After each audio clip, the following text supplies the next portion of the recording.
Alright, y'all. We give praise and esteem and honor to the Most High Yah by way of Yahushua HaMashiach. John chapter 5 and verse 39.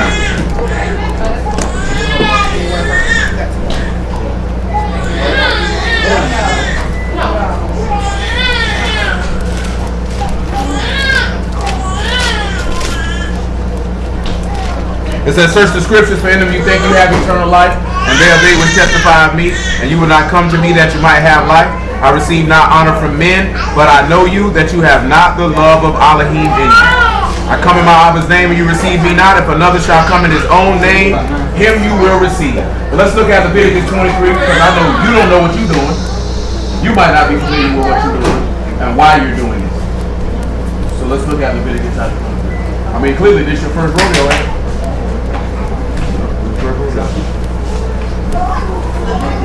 23. Yes, ma'am. You need to sit down, baby. You go somewhere and sit down? Go over there with your mom. It's right inside.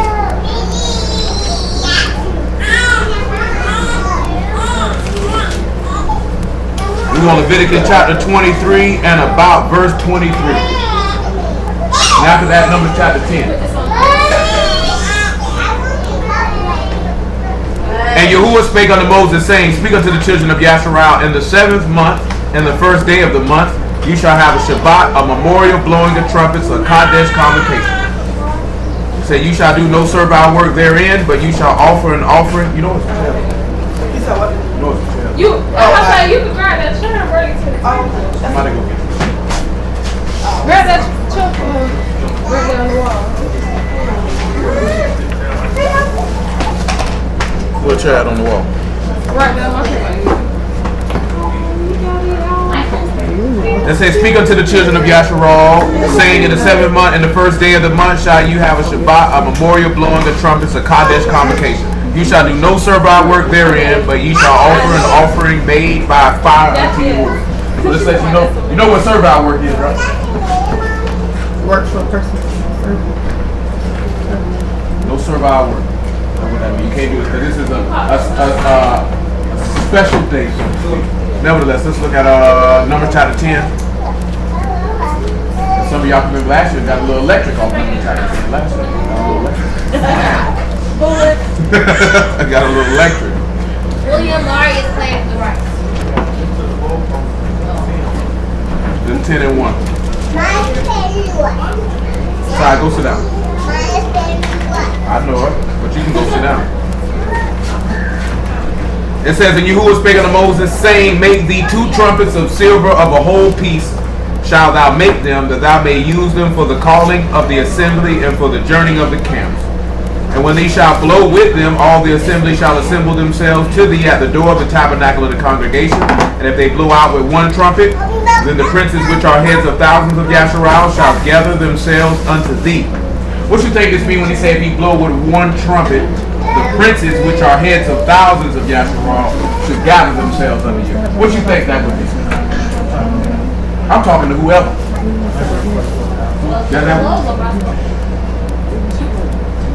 They call you Roscoe. No, we're going to go to Revelation chapter 14. Revelation chapter 14 and verse 1. I had one of them once. Didn't work for the chamber. Revelation 14 and 1.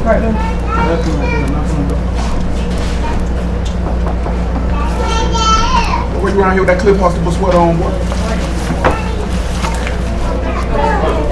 Revelation 14 and 1. And it says, and I looked, and lo, a lamb stood on Mount Zion with 144,000, having his father's name written in their foreheads. Let me see how sharp it is. Anybody know what the 144,000 are for and what their purpose is? Government structure of the kingdom. Does anybody can remember where there's anywhere where you can read about the 144,000 outside of what we just seen here in Numbers chapter 10? Because I can say this is what I was talking to my little cousin about this, and I just had a Gentile in the car today. We're talking to him about some scripts and whatever because he heard me talking to somebody else about it when I picked him up. You know what I'm saying? And the thing that I told him, and I'll tell all of y'all this, I try to keep this in your brain regularly. Anything you can find in the New Testament, you got to be able to line it up in the Old. You know why you got to be able to do that? Not just that, because what does Isaiah chapter 46 tell you? He told you the end from the beginning and the beginning at the end. You know what I'm saying? So you got to remember that. He told you the end from the beginning. So when we look at the things that's in the front half of the book, then that's telling you what's going to happen at the end. When you were reading what's supposed to be the end, then you seeing what's actually talking about what happened in the beginning. The book actually works in an inverse fashion. So when you do it in an inverse fashion, you can see how they meet together in common, in unison, in one. One of the instances where it talks about 144,000 is in Exodus chapter 22. Another place where it talks about is in the book of Ezra. I'll pull the verses for y'all own sake so y'all know what it's at. That one in Exodus chapter 22 is in verse 29 that you will not delay to offer your first ripe fruits. The other one that's in Ezra. I ain't finna spend no time on it. I do want y'all to know where it's at. I want to say in Ezra chapter 6.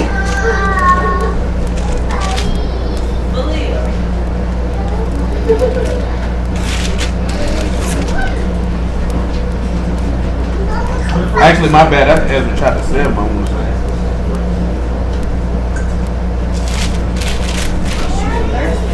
That's Ezra chapter 7, and it started about verse 27. That's Ezra 7, 27 to 29, and Exodus 22 and 29. Let's go back to Revelation chapter 14.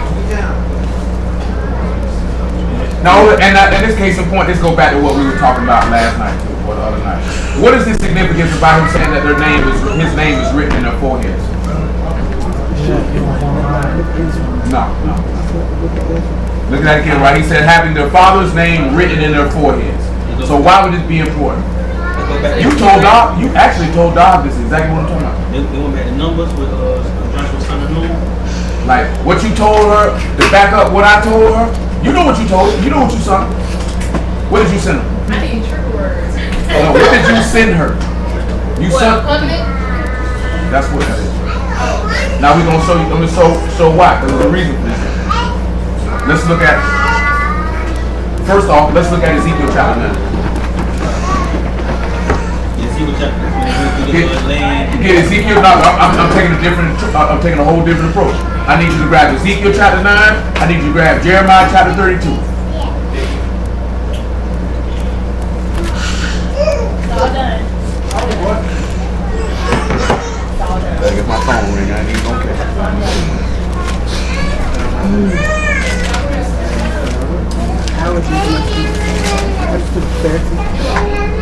Ezekiel chapter 9.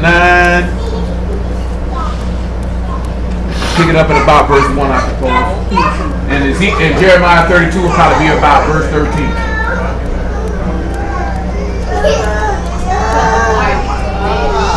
Elizabeth, sit down in that chair. Leah, sit down somewhere. He cried also in my ears with a loud voice, saying, cause them that have charge over the city to draw near, every man with his destroying weapon in his hand. And I want y'all to keep this in mind, because he's saying, because this going to tie back to when we saw the swing about this last trumpet and a couple other things along with that. Behold, 6 men came from the high gate which lied towards the north. Every man had a slaughter weapon in his hand. And one man was among them, clothed with linen, and a writer's inkhorn by his side. And they went in and stood beside the brazen altar. And the steam of Alahym of Yasharal was gone up from the cherub, whereupon he was to the threshold of the house. And he called to the man clothed with linen, which had the writer's inkhorn by his side. And Yahuwah said unto him, go through the midst of the city, through the midst of Jerusalem, and set a mark upon the foreheads of the men that sigh and cry for all the abominations that be done in the midst thereof. Now, if when he got a mark, you know what Hebrew word that is for mark gonna be right there? No, I'm talking about in that verse. It might not be that. That's what I was saying. Let's see what it say. Let's see if y'all was on, because it's another word for that be for mark too, though. It don't necessarily be yeah, but I'm talking about sometimes it be different words. That's why we have to look sometimes.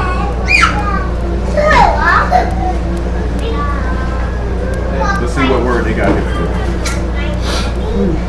That's yours? Yeah, that's good. And that's what they got. We always got to check though. It also says, but it also said besides mark, you know what it also says it means? What you think, what else would it mean besides mark? It's got another definition. You know what other definition you think it got for that time there, Will, besides mark? I just seen it. No, it's got another meaning. It says it's a word, actually, another definition of it before mark. What you think? It said desire. So that mark in your forehead is actually going to show your desire. You understand what I'm saying? Because if you mark by this, there's a reason for this here, because our desire should be to, remember when we were looking at all the multiple meanings for the word lust, and how all of them didn't necessarily mean something negative? So if you have this mark in your forehead, that means you have a desire to do what? The things that are pleasing to Yah. See, a lot of people are not going to get that, and that goes back to what we were talking about Saturday, about the transgressor, the sinner, and the wicked person. Because the wicked person is disagreeable, so their desire is to do the things that are pleasing to the flesh. So when that trumpet get blown, those people who have a desire to lean to their own understanding or their own desire, so to speak, they will be destroyed. That's why I say if you love the world, the lust of the flesh, the lust of the eyes, the pride of life, the love of Alahym is not in you, because your desire can't be to Yah if you love these things. So that's what you're looking at when you get immersed with something like this. You saying that you no longer living under your, matter of fact, let's just look at it like what Paul said in Galatians chapter 2, and it just says that plainly. Matter of fact, make it 2 Corinthians chapter 5.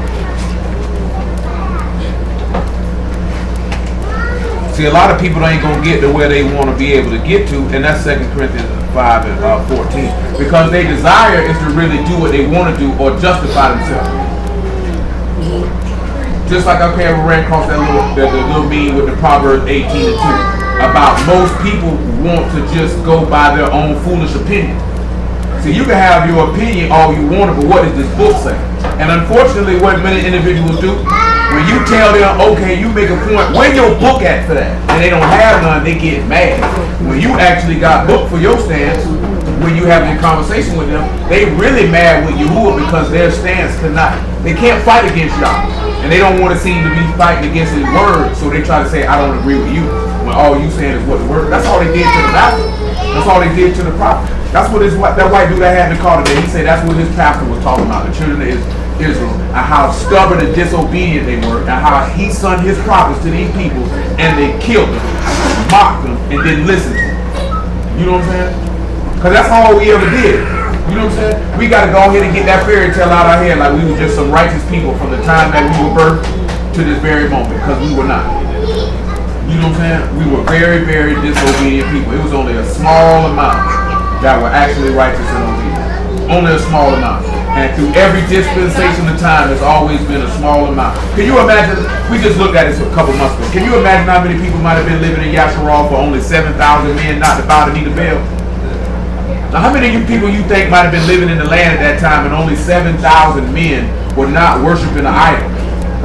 Throughout the whole coast of Yasharal, only 7,000 men. You have no, how many people remember how many men that was that went up to fight with Gideon? 300. 300.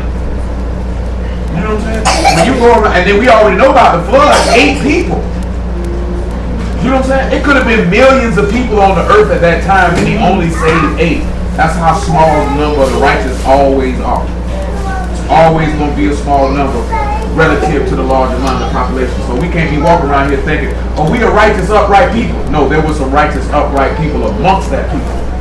Because he told you in the book of Ezekiel, whether Daniel, Noah, or Job were in the city, who was going to be saved? Not their children, just them. So they only going to deliver themselves for their righteousness. You can't attach yourself to somebody else's righteousness and think that's going to save you. That's not going to happen. 2 Corinthians 5 and 14. He say, for the love of Mashiach constrain us, because we thus judge if one died for all, then we're all dead. And he that died for all, that they which live should not henceforth live unto themselves, but unto him which died for them and rose again. So then if you done died for this man, I mean you done set this marker, you done set this covenant, you should no longer be living to your own desires. Matter of fact, 1 Peter chapter 4 verse. Verse what? Peter chapter 4.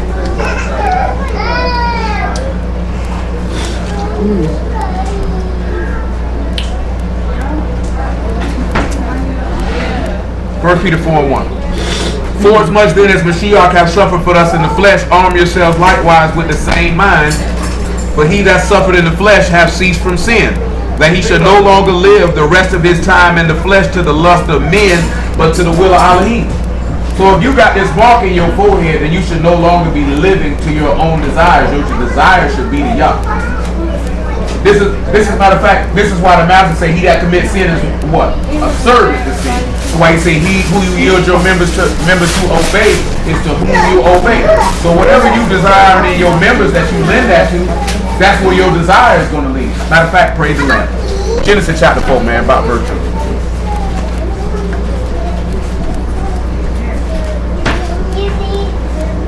And then we'll come back to Jeremiah chapter 32. Genesis 4 and 2. That would help if I was in Genesis 4 and 2 instead of Exodus 4 and 2. Yeah, right? Renee, sit down. Renee, sit down. You can sit on the floor, Renee. Clearly you will not.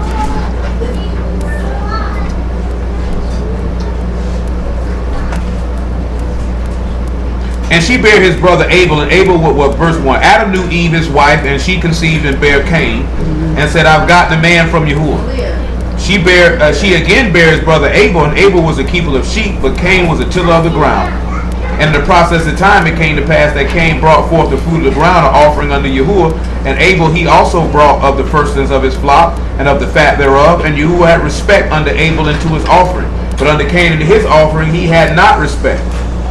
And Cain was very wroth, and his countenance fell. And Yahuwah said unto Cain, why art thou wroth, and why is thy countenance fallen? If thou do well, shalt thou not be accepted. And if thou do not well, sin lie at the door, and unto thee shall be his desire, and thou shalt rule over him. See, when you don't, when you desire to not to do well, see, what's the thing is in my head and it just slipped out. When he say your desire would be to that. You know what I'm saying? Well, that's why he said, whenever you lend your member service to obey, that's, if you desire to do, not to do, that's what it is. And Nehemiah chapter 9, probably about verse 27. He said, he that sins shall even live. Because whatever you yield your desires to, that's how you going to live.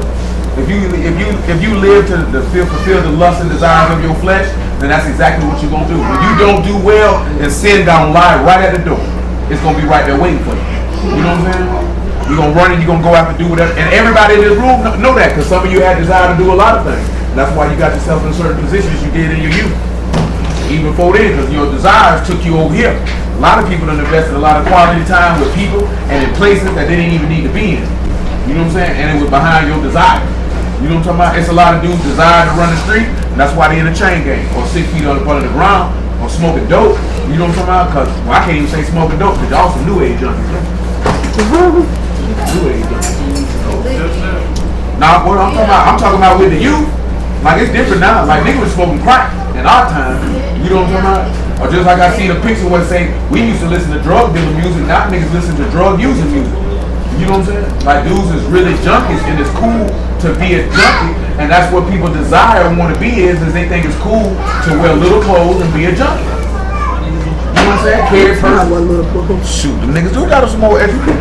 Niggas look like they want a man in their life. You know what I'm saying? That junk ain't cool though, but that's what niggas desires at. You got some people desire is to chase women. Some people desire is money. That's why he said you can't serve two masters, because you're gonna love one and cleave or hate the other. Right there. You're gonna desire one and you're gonna reject the other. You can't do both. Matter of fact, let's look at that in Matthew chapter 6. You can't do both. Please bring my room.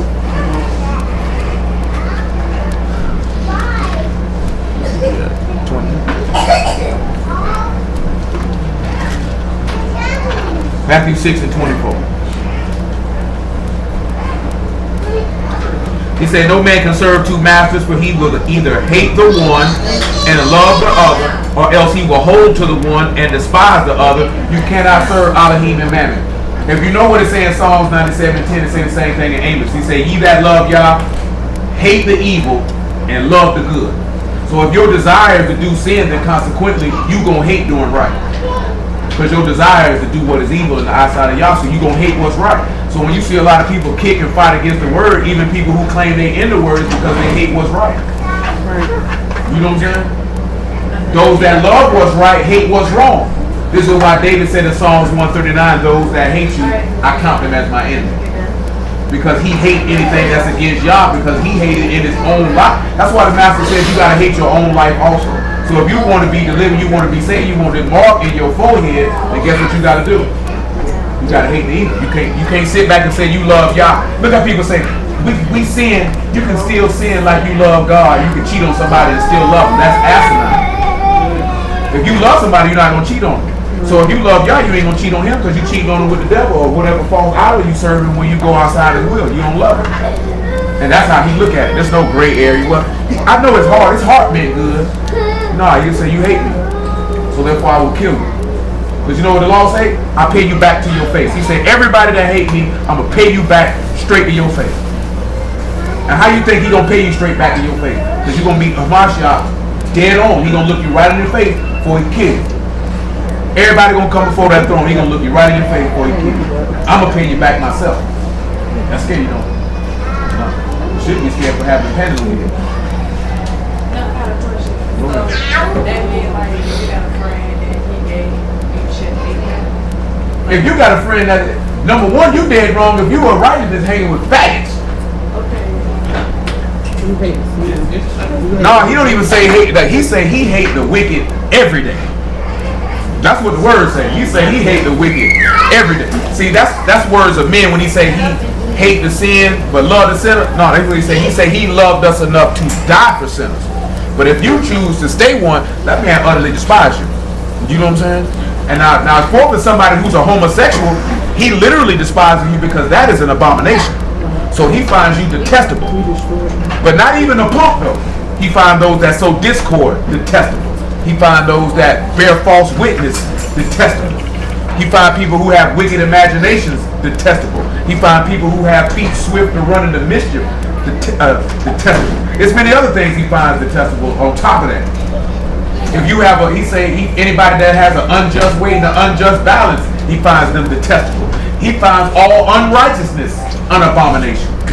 You know what I'm saying? And there are many other things that he finds abominable. And he said nothing abominable will enter in through the gates of his city. Remember now, also when he say he hate the wicked, those are people who are disagreeable and outright evil. So this man said, I hate you. You know what I'm saying? See, we don't want to deal with the fact that the Most High hates people. You know what I'm saying? But he hates people. And he hates them by product of their actions. Because you're telling him, I hate you. So when you tell him, F you, he said he feel the same way. He said if you forsake him, you know people say, oh God will never forsake you. I bet you lie. He said if you abandon him, he surely will abandon you. That's how he feel. You don't mess with me, I don't mess with you. Like he ain't one of them dudes. He ain't like one of these dumb women some of y'all know niggas just cheat on him and you know what I'm talking about. It's okay. He loves me. I love him. He feel like screw that nigga. Next time he come back around him and knock his whole head off. He don't even know I got the 4-5 waiting for him when he come around the corner. He coming here smiling, thinking it's sweet. Okay, it's do that. I'm gonna execute.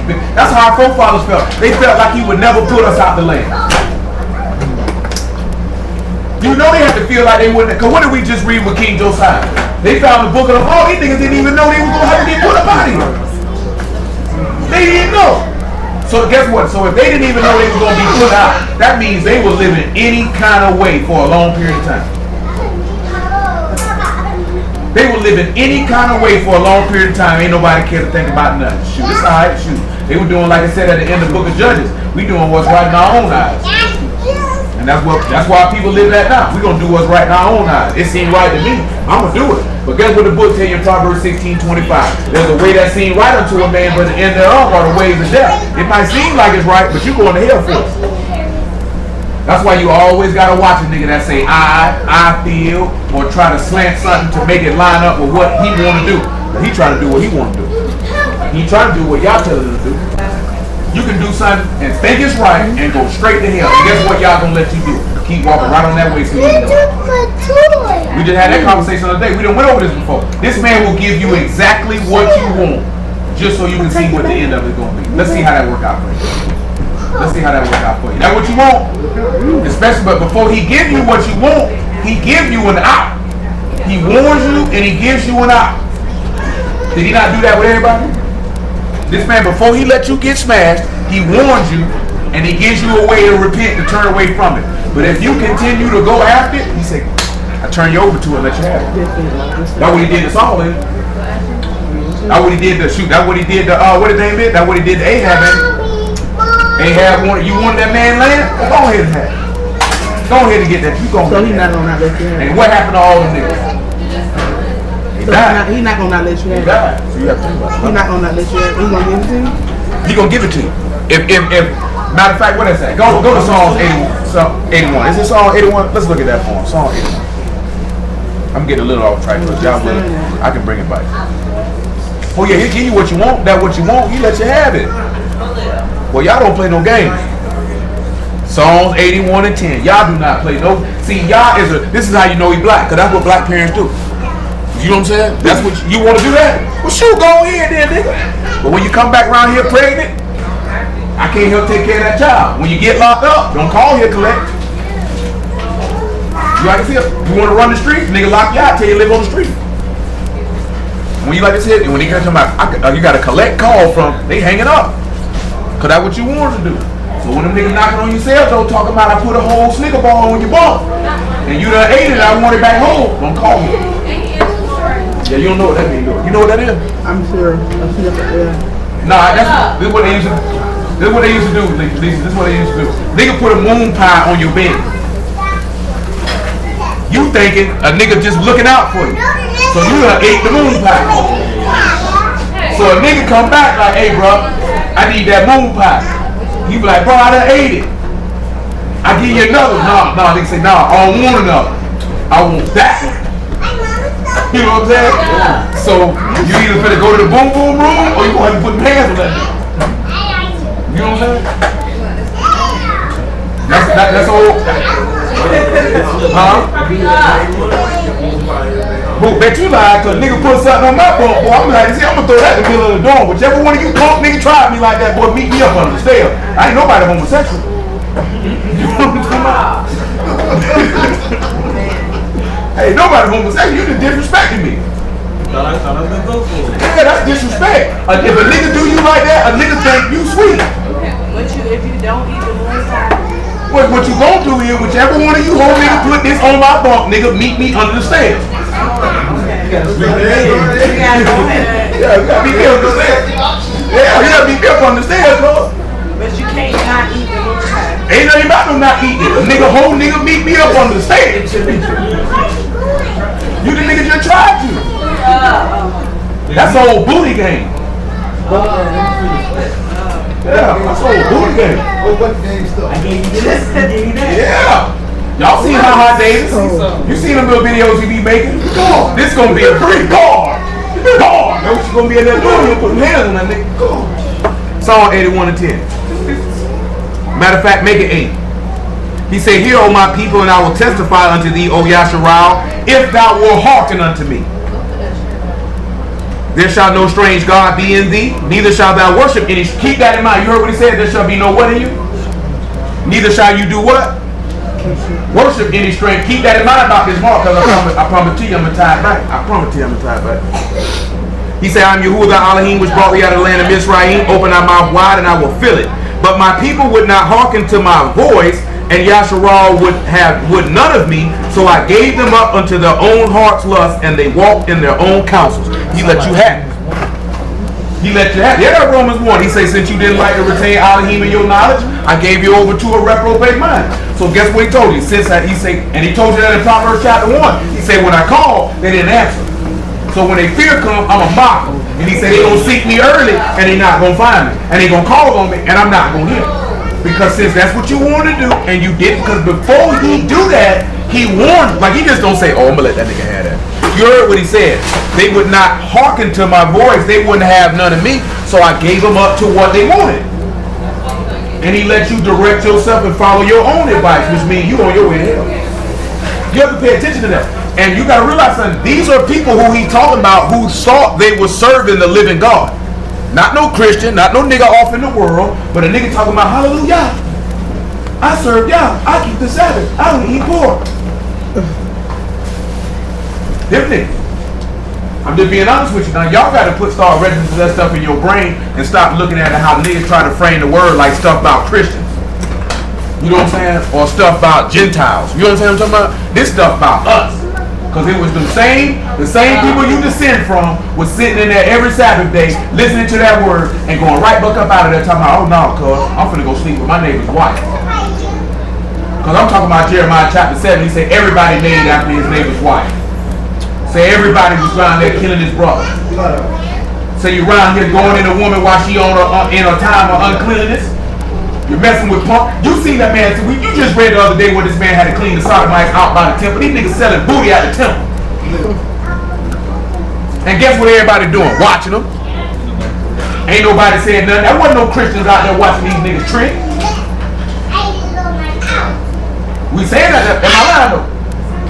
Because it says Josiah had to clean these sodomites up out the land and the sodomites who were hanging out by the temple. I might say it like it sounded funny, but in reality, yes, your forefathers were selling homosexual sex in the house of Yahuwah. Straight up. You know what I'm saying? Not being funny, dead serious. That's what they were doing.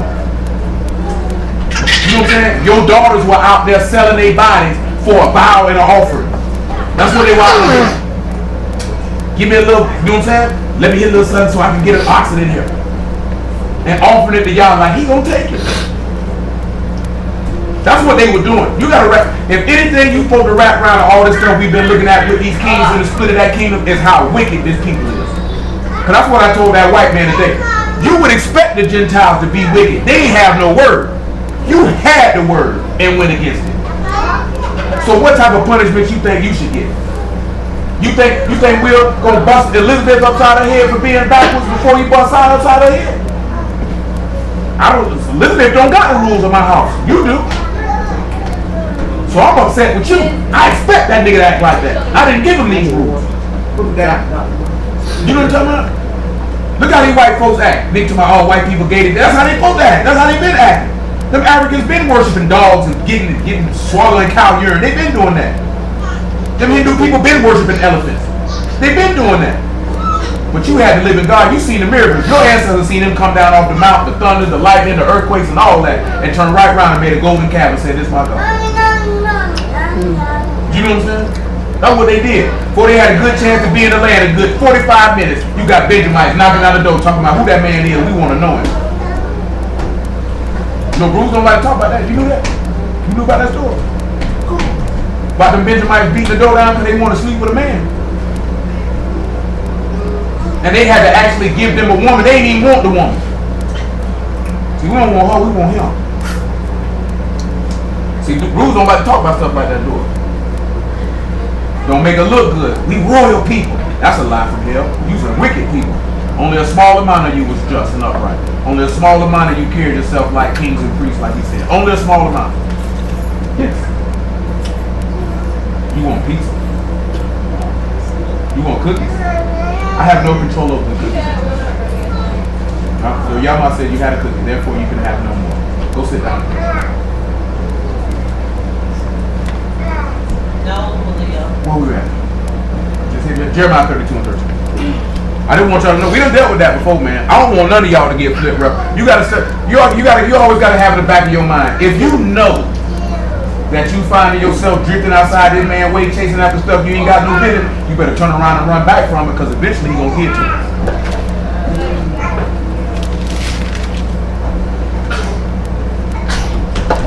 Jeremiah 32 and 11. Matter of fact, make it about 10. I gotta bring it back to these trumpets. Bring it back.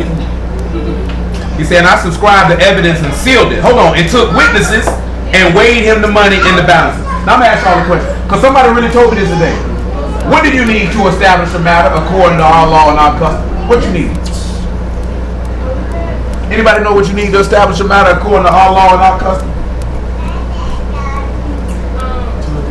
need 2 or 3 witnesses. Because I had somebody tell me today you don't need no witnesses to establish your mouth. So you don't need. This is what he tell you now. He say, so I took the evidence of the purchase, both that which is sealed according to the law and custom, and that which is open. So what he said, right? He took the evidence of the purchase of that which was sealed. Now let's look at that. And it's talking about the 144,000, and also conversely the flip side of what we're going to look at. What you got through off of? Yeah, I'm a warrior. I'm a warrior. No. Say a warrior for a man's butt. Nasty bastard. When we look at the word for sealed in this verse, it is katham. And it's to seal or to fix a seal or to seal up or fasten one seal or to mark someone. Now remember he said he took the purchase. So what you think this meaning when we look at it, he took the purchase? He took the evidence of the purchase. What is the evidence of the purchase? What can we look at? If we looking at 144,000 and they had a mark on their forehead right now, then what is the evidence of the purchase? Because he said he took the evidence of the purchase with 2 or 3 witnesses. So we need to know what is the evidence of the purchase.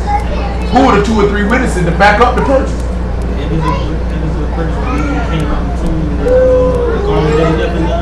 When they came in and seen. That's a little different. You can sit back and look at that's the dowry to show he was a virgin. You can look at that's a little different. But let's look at the purchase, right? Isaiah 52 and 7. And then after that, Acts chapter 20.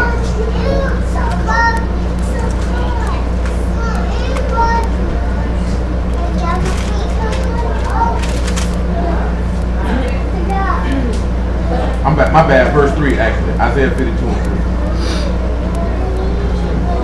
Matter of fact, make it verse 1. It says, awake, awake, and put on thy strength, O Zion, and put on thy beautiful garments, O Jerusalem. The Kadesh city, from henceforth thou shalt no more come in unto thee, the uncircumcised and the unclean. Shake thyself from the dust, arise and sit down, O Jerusalem.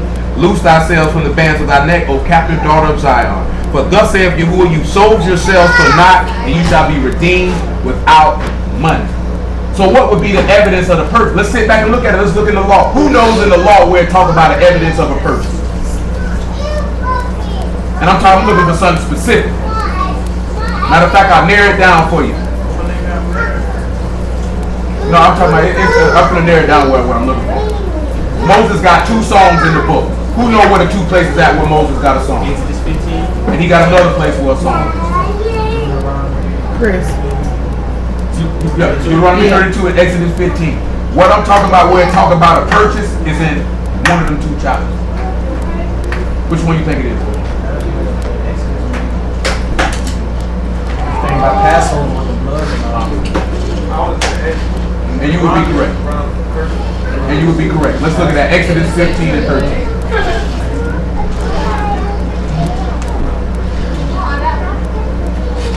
The reason why I say this because I don't know if it'll be tonight or soon, but we're going to look at that song of Moses. Because you know it mentioned that in Revelation, no? By they sang the song of Moses. And in that instance, it wouldn't be a new song, but a renewed song. They would be singing the song of Moses again. I would definitely recommend everyone to familiarize themselves with those 2 chapters for them songs of Moses. What we want? 15 and 13? Exodus 15 and 13. He says, thou in thy mercy hast led forth the people which thou hast redeemed, and hast guided them in thy strength into thy Kadesh habitation. The people shall hear and be afraid, and sorrow shall take hold of all the inhabitants of Palestine. The dukes of Edom shall be amazed, the mighty men of Moab trembling, and shall take hold upon them, and all the inhabitants of Canaan shall melt away. Look at that. If they say melt away, you contend this is pointing to you something later. Because how does it say Mashiach is returning with it?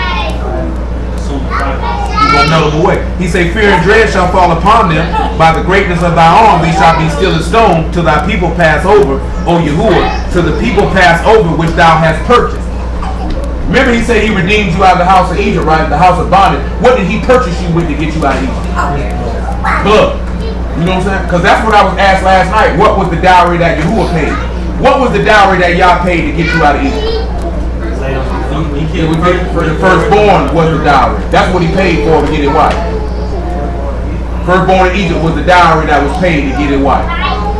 No, and it's that's what he bought his wife with. Huh? What is it? No, I was saying the cleanse though. Jeez. Why you doing I'm just like, what? You don't know about the firstborn? Yeah, I was like, A dowry is the purchase for a wife. So what he bought, what did he use to pay for his wife? The blood of the lamb purchased the death of the firstborn. This is what I'm gonna take to get my wife. This is what I'm gonna give Egypt to get my wife. This is what you gonna. This is what you gonna pay. I need my wife. They pay with their kids. And you know why they pay with their kids? Because as you thought to do unto us, I'm going to do unto you. Because they thought to kill our firstborn sons, so I think to kill yours. But you know, that's what people say, because I just seen somebody talking about God has killed way more people than the devil. Y'all ain't killed nobody. Them niggas killed themselves. When you commit sin, y'all ain't killed you. You killed yourself. You know what I'm talking about? Don't let nobody tell you y'all killed anybody because they committed sin. No, you killed yourself. He said the soul that sin, it shall die. So you killed yourself. Yes, AJ. Sorry, go ahead. What we want after that? Malia. Yes. Yes, Gail. 1 Peter chapter 1, verse 18. So what y'all think the dowry was to purchase Israel back? Blood, but not only the blood, the dowry this time was Hamashiach himself. Himself. He was the dowry to pay to get the wife. He chose to make himself the dowry and pay with his own life. You know what I'm saying? Because you got to remember what Romans 7 says. He died and rose again so you could be married to another. So in order for you to be married to another, for the purchase of that wife, he had to pay with his life. You know what I'm saying? This is why I be telling you, like, you can't be walking around here no ungrateful wife living any kind of way, and this man literally gave his life literally so he could be married to you. You didn't even deserve to be married to this man. That man said you open your feet to everybody that passed by, and to him it was yours. It was theirs. That's what it said in the book. He said you a contrary hoe, because you give all your gifts to all your lovers. They don't give you nothing in return. Some of y'all know women that toot they butt in the air and walk off with a wet behind and a dry pocket every day. You know what I'm talking about? You ain't lying. Every day. not every time, but every day. Every day. You don't do it for the come up. They say you don't do it for the come up. He said at least you supposed to come up, Yasharal. You just get a wet butt and a dry behind and give all your cash. But you know it's a whole lot of pay. They're talking about how you gonna pay this man for some peace. This man don't do nothing for you. This man don't give you no home to live in. This man don't give you no food to eat. He don't give you no clothes to wear. I'm talking about he won't even wash your feet, rub your body, tell you look pretty or nothing. But you gonna open your feet to him every time he walk by. That's what your people did. That's Ezekiel 16 if you think I'm playing. Go read Ezekiel 16 for yourself. And he ran it down. And he ran it down how big of a hole you is. Because he said when ain't nobody loved you, I loved you. He said when your hair was bald, I sat back and he said I got you right. I covered you up. I gave you the best clothes. I gave you the best jewels. He said I held you down. You know what I'm talking about? He said you wasn't nothing until you met me. You see I saw you walking in the rain. He said I see you walking with that old pimp up pump. You know what I'm talking about? He said I seen you talking about this old 2-4 wearing nigga. You gonna go around here for a nigga can't even do nothing for you. That's what he said in Hosea. He said she left and she said it's better for me now to go back to my first husband. What you mean? You supposed to stay your stupid butt where you was at. Now you sitting there looking at now you jumped all up in my guts. Now I'm going back home. No, stay your stinking butt over there. But guess what y'all decided to do? I'ma die for you. Resurrect from the dead and take your stinking behind back. And guess what we turn around and do? Still live like a whore. You know what I'm talking about? You sell yourself out for your job, for your family, for some sinners, for some friends, and this man literally laid his life down for you to clean you up. You know what Mike Epps used to say to snap your bite? That's what he did for you. He tried to snap your bite. We don't want to be snapped by. You know what I'm talking about? Because that's what he said. Because I'm saying that because in 2 Corinthians chapter 11, verse 3, he said he espoused you to make you a chaste virgin. I mean, it would tie you unsullied. You ain't never been touched. How do you go from a whore to a virgin? Unsullied. Never been sullied. So you ain't got no stains on your garment.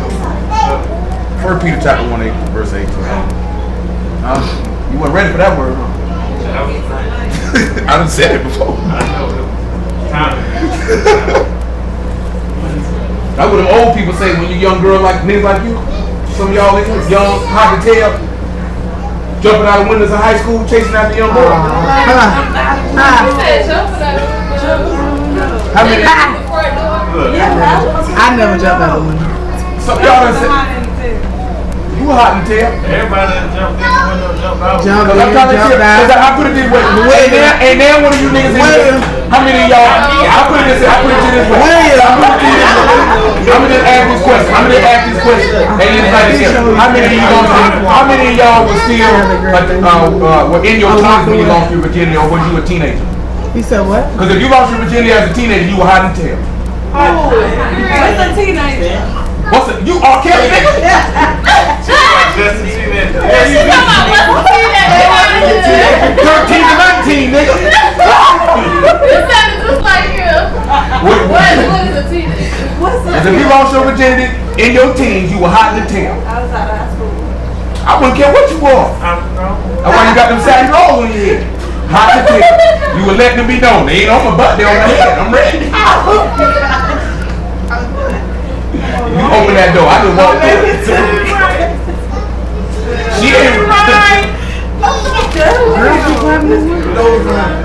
1 Peter 1 and 18. Mom, they're being serious though. Especially young. See, like it don't make it no better for no boy. But you know, if you still in your teens as a girl, you were hot in the tail. Sitting right there looking at this, you know what line? Go ahead and get to him when you sitting like that. That boy in the back row. Only man ever made me more. You swear you love? You know what I'm talking about? He done took your little hymen from you. You don't know how to.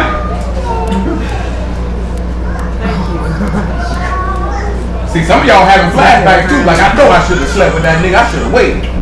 Everybody in that team. You know what around that. You made it to the dub on Sunday. You holding it down. You was holding it down. Cause according to that word, every last one of you niggas played the whore in your father's house. I played the boy in the house. I can get it.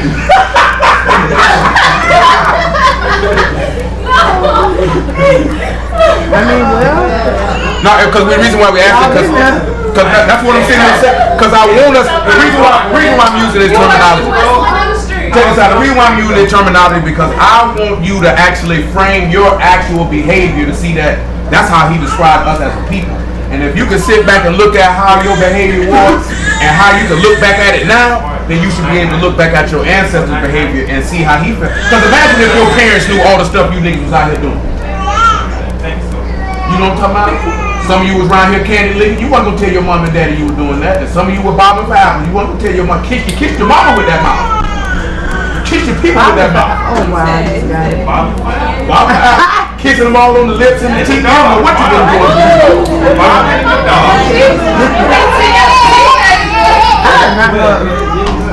You'll be surprised.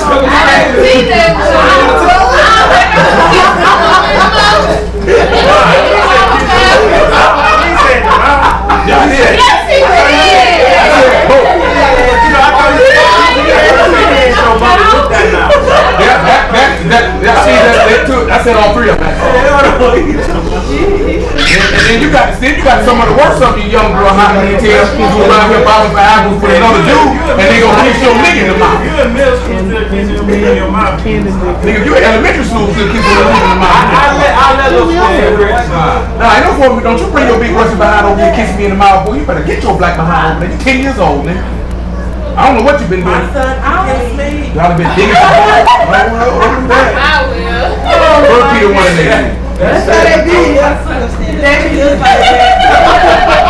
Leah, go sit down. I told you you're not running around here playing tonight. Oh man. You're not doing it tonight.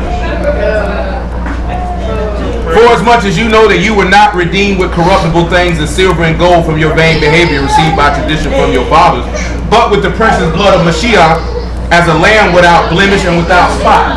So the evidence of the purchase is his blood. Now what do you think he sealed you with that purchase? Let's look and see. Acts chapter 5 and verse 29.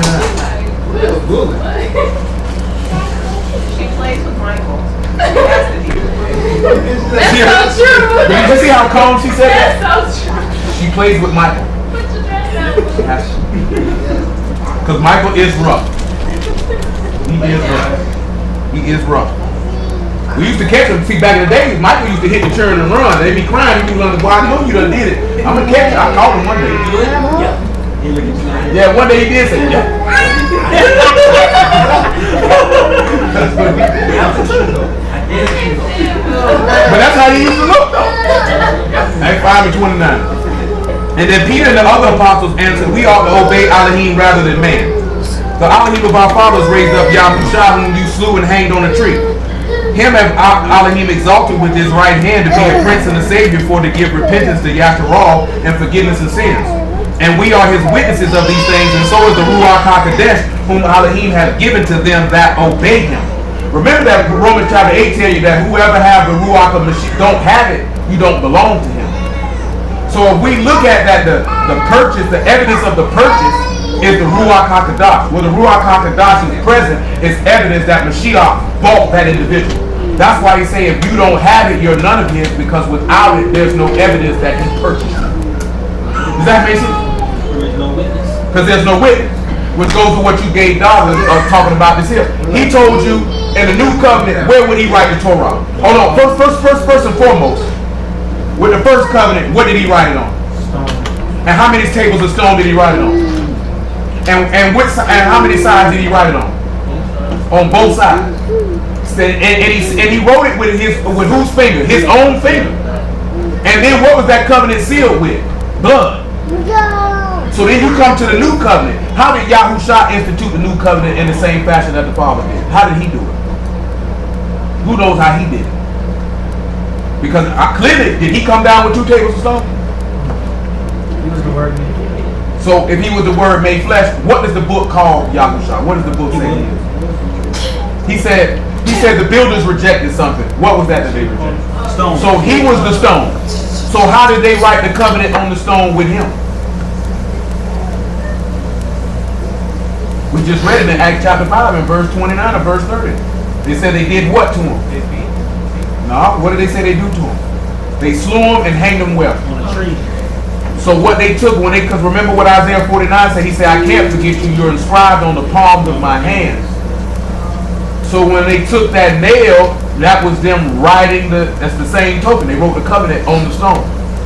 The evidence of the covenant is his blood that's spilled on the ground, and because the word was in him, as I mentioned, he the word made flesh, and the word was written in his heart and in the inward parts, then there's the covenant when they do that to him. So when he turned around, he put the Ruach and he said, he's going to write the laws where? In your heart and in your mind. You know what I'm talking about? When the Ruach is present, that's evidence that Yahushua is purchased. That's why it's imperative for you to have it, because without it, there's no evidence of the purchase. Which is why he said, don't kill those who got the mark in their head. The same thing he said in Revelation. Do not hurt the earth. Kill everybody, save them that got the mark, because I bought them. So when we look at that thing, what he said about don't worship a strange God. Hold on, let me read that Psalm 81 again. I don't want to quote it wrong. What's up, Christian? You got some toys? Come back to this Psalm 81 and then swing to Revelation 13. What kind of toy is that?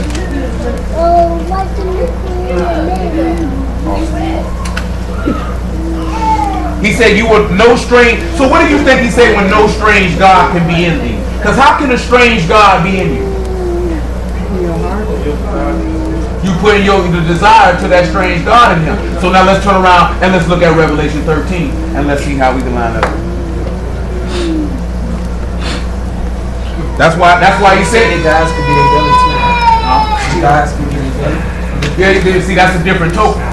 But at the same token, though, when he say that there, because he say your God is your belly, you desire earthly things.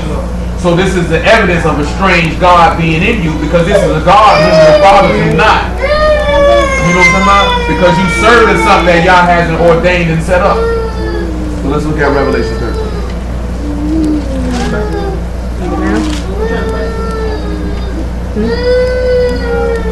Revelation chapter 13 and about verse 14.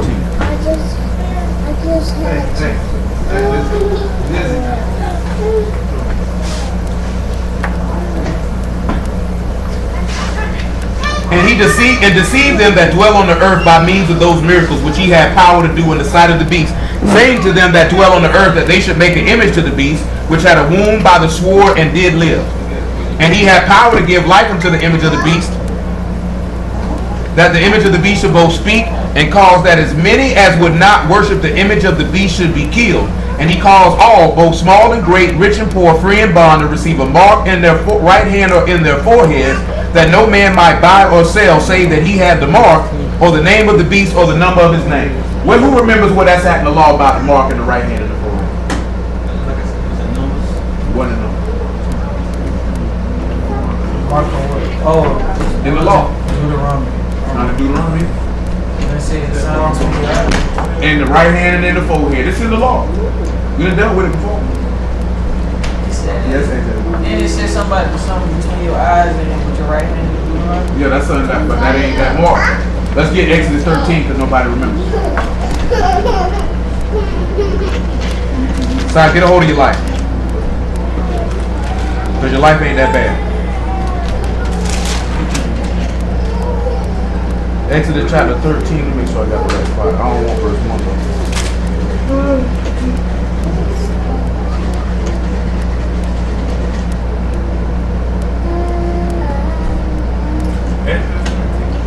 Yeah, it's in the front of the part. You think about it, Deuteronomy is mentioned, but he gonna say it again, but he talking about it.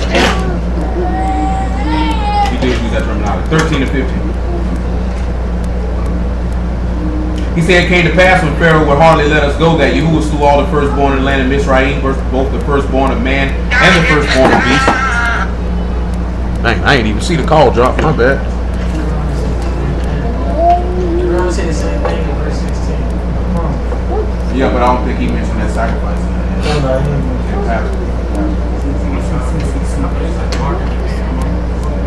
Yeah, he do it another spot. In my other book, I don't know. Hold on, dang it.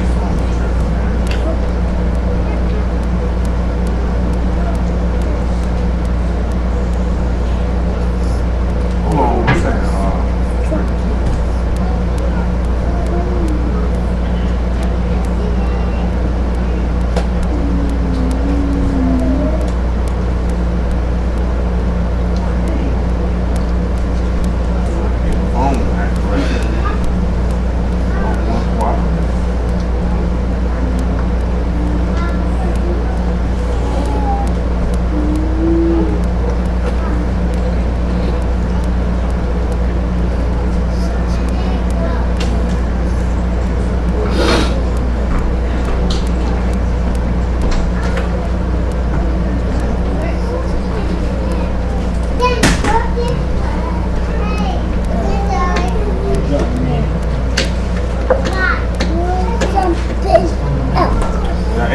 Go to Exodus 13, probably about verse 8.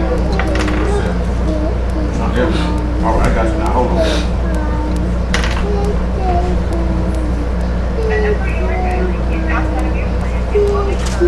Yeah, we dealt with this before to show you where the mark of the beast comes from. Make it 13 and 7. So I know what you're talking about in Deuteronomy 6. It's just it don't mention the past.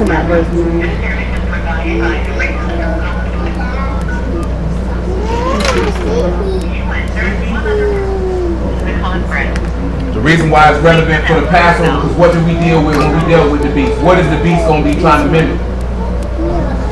You just told me, you just read it. So that's why he tried to bring in that mark along with that. That's where that comes from. 13 and 6. He says, 7 days shall thou eat unleavened bread, and the 7th day shall be a feast to Yahuwah. Unleavened bread shall be eaten 7 days, and there shall no leavened bread be seen with thee, neither shall there be leaven seen with thee in all thy quarters. And thou shalt show thy son in that day this is done, because that which Yahuwah did unto me when I came forth out of Mizraim. And it shall be a sign unto thee upon thy hand, and a memorial between thy eyes, that Yahuwah's Torah may be in thy mouth. For with a strong hand have Yahuwah brought thee out of the land of Mizraim. So where did he put the sign of this covenant at? He said it be in between your eyes and where? In your hand, as a mark, that the law would be in your mouth. And is he saying the same thing, that that is an evidence of a purchase? This is evidence of a purchase. This is taking you back to how the Ruach HaKodesh is an evidence of a purchase, because the law will be in your heart and in your inward parts. Well, you need to stop looking like that, boy. So you see how he says that a strange God won't be in thee so you can worship him? Because remember what Daniel 11 said, the beast is going to cause intelligence or teach the people. So therefore, because see, y'all already heard that before. See, when we look at Daniel chapter 11, it say that this man is going to teach the people against the word of Yahuwah. So when you see them with that mark in the forehead, the mark in the hand, what he talking about? Is that he taught you a doctrine, you entered into a covenant with him, and now a strange God is in you because your desire is to him because you're serving him. When you bow down to worship that beast and worship his image, that means your desire is to him, it's not to Yah, because if it was to Yah, you wouldn't be serving. And this is how you get a strange God in you. And now you worshiping him, because worship is reference to somebody. Because I just seen niggas arguing today, you don't worship Yahushua. I don't see how he missed that verse in Matthew 28 when he said all hail and everybody fell down to worship. Which was taking us to who? And when they all fell down to worship him. I don't see how they get that worshiping the Son take worship from the Father. It's just reverence and respect. Niggas so dumb and stupid. You know what I'm saying? Don't know simple definition of words.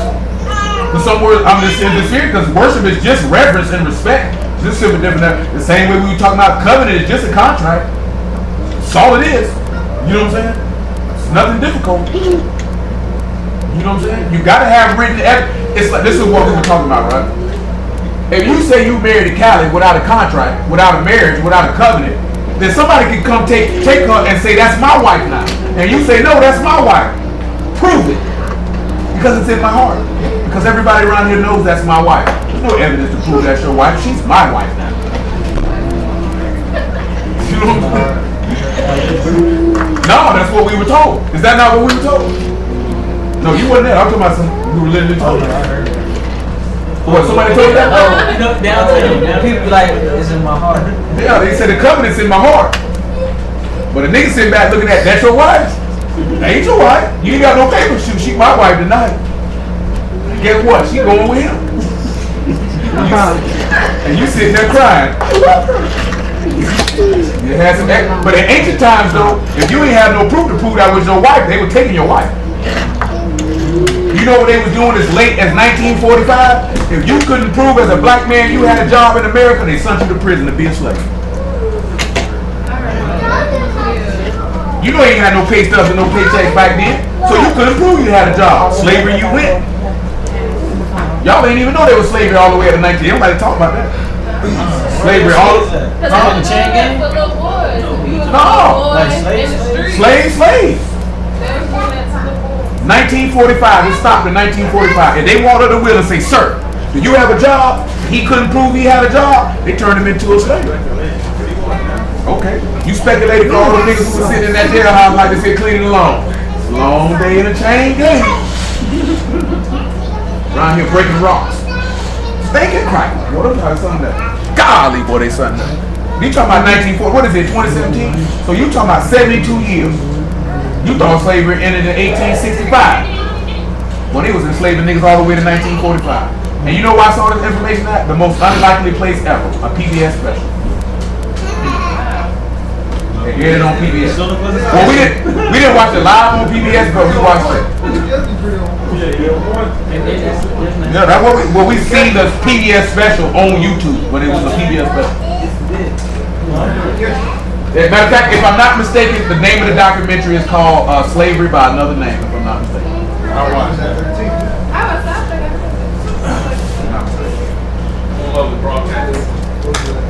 Yeah, I didn't know Sesame Street moved on and went to Little Muppet informed me Sesame Street moved on and went to Greener Pastures. The HBO. No longer hang out with PBS. Some niggas ain't paying enough. Revelation chapter 14. You gotta pay to see, Elmo.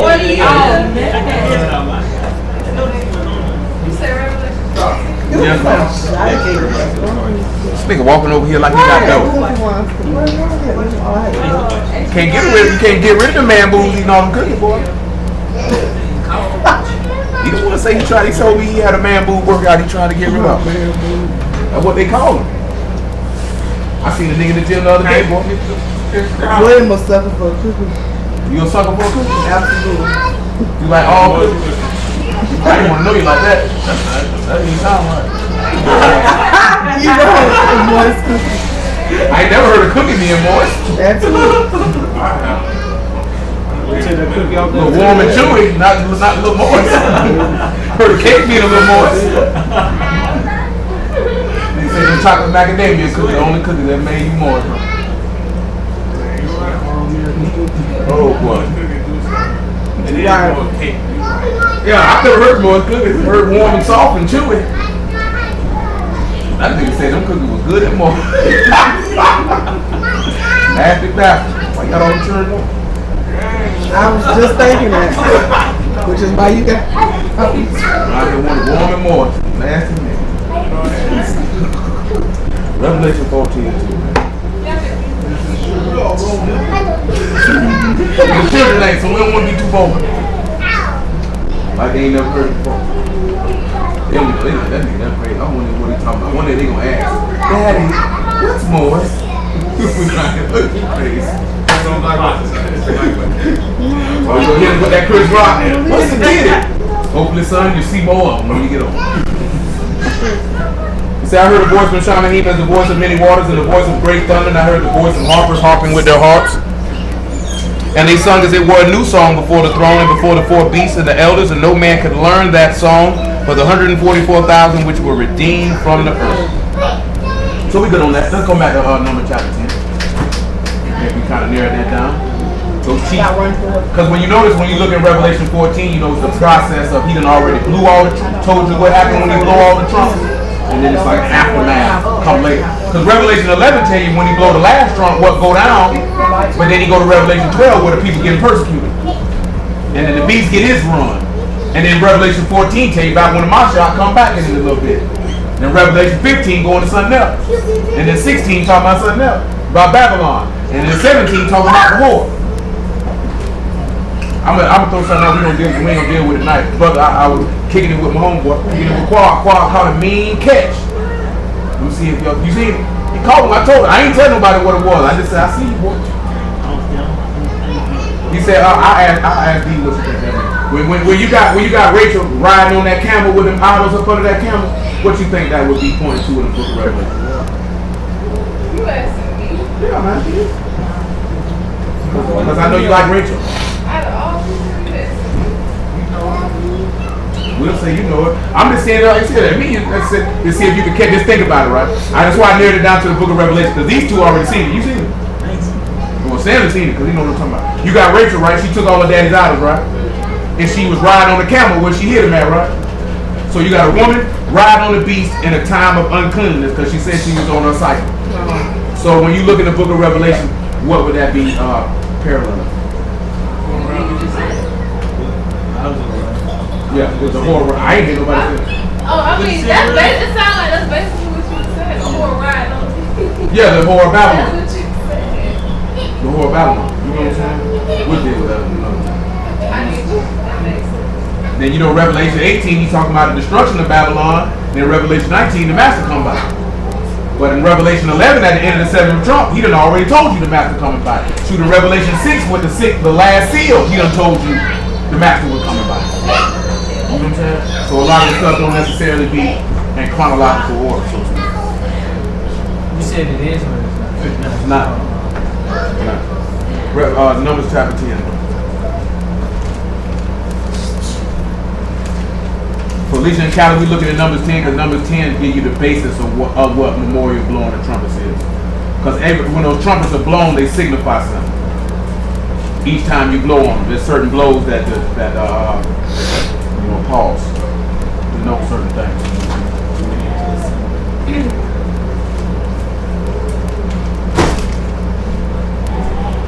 Verse 5, what was that? No, we're in verse 4. Yeah, we're in verse 5. He said, when you blow an alarm, then the camp shall lay on the east parts shall go forward. When you blow an alarm the second time, the camps that lay on the south side shall take their journey, and they shall blow an alarm for their journeys. But when the congregation is to be gathered together, you shall blow, but you shall not sound an alarm.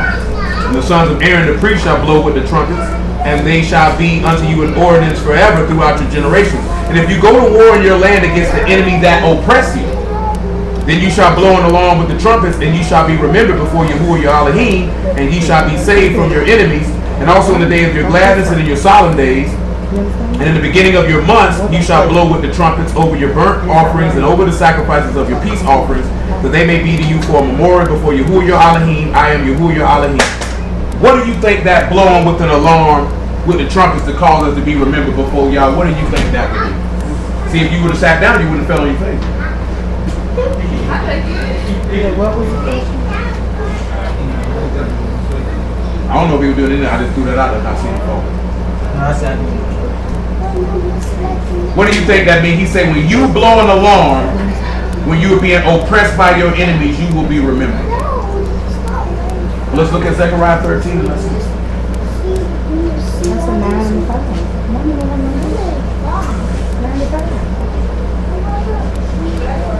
13 and about 5. Maybe don't have a number. 13 and 5.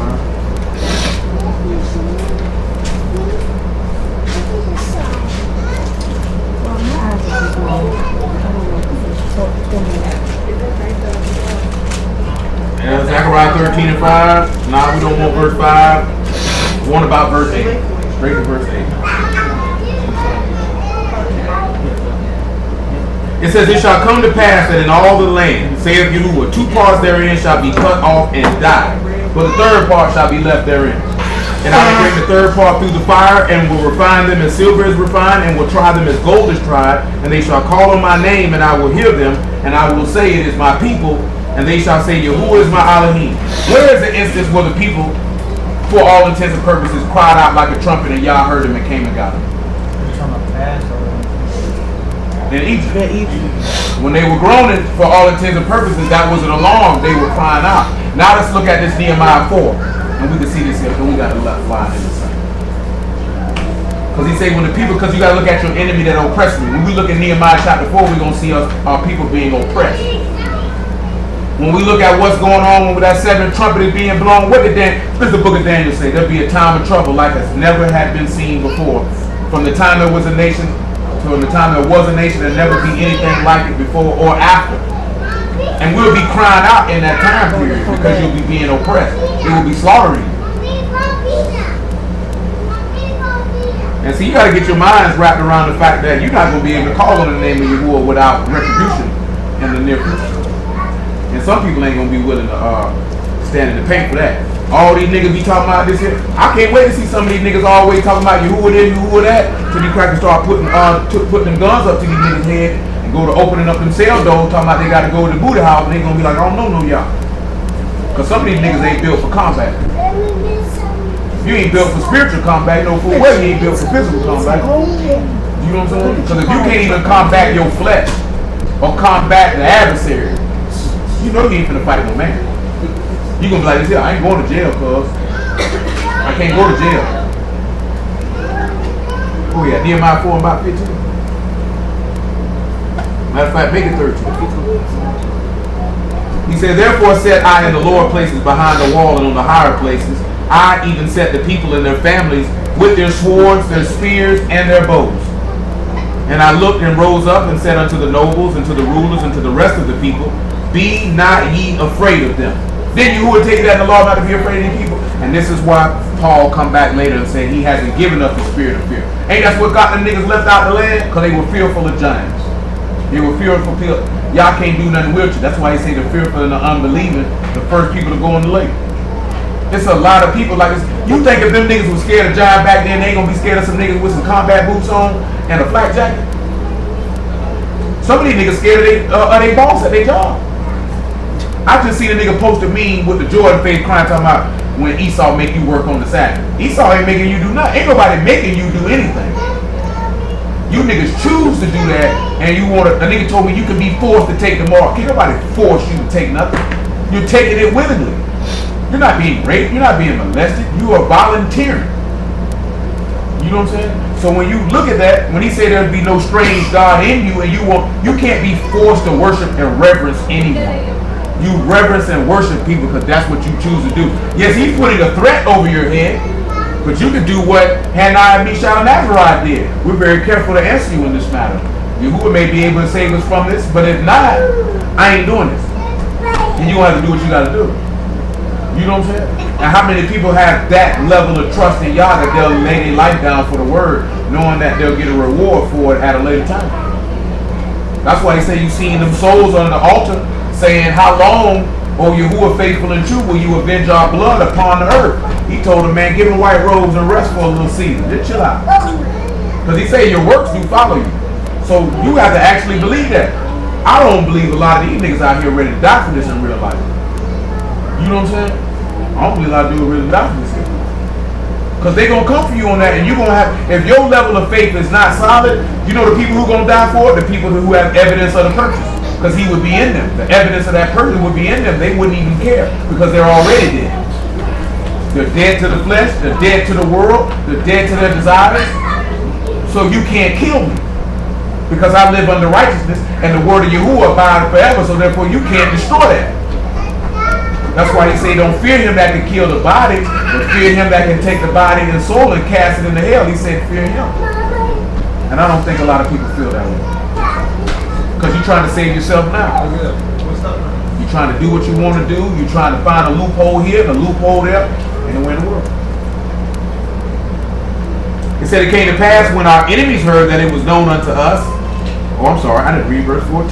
And I looked and rose up and said unto the nobles and the rulers and the rest of the people, be ye not afraid of them. Remember Yahuwah, which is great and terrible, and fight for your brethren, your sons, your daughters, your wives, and your houses.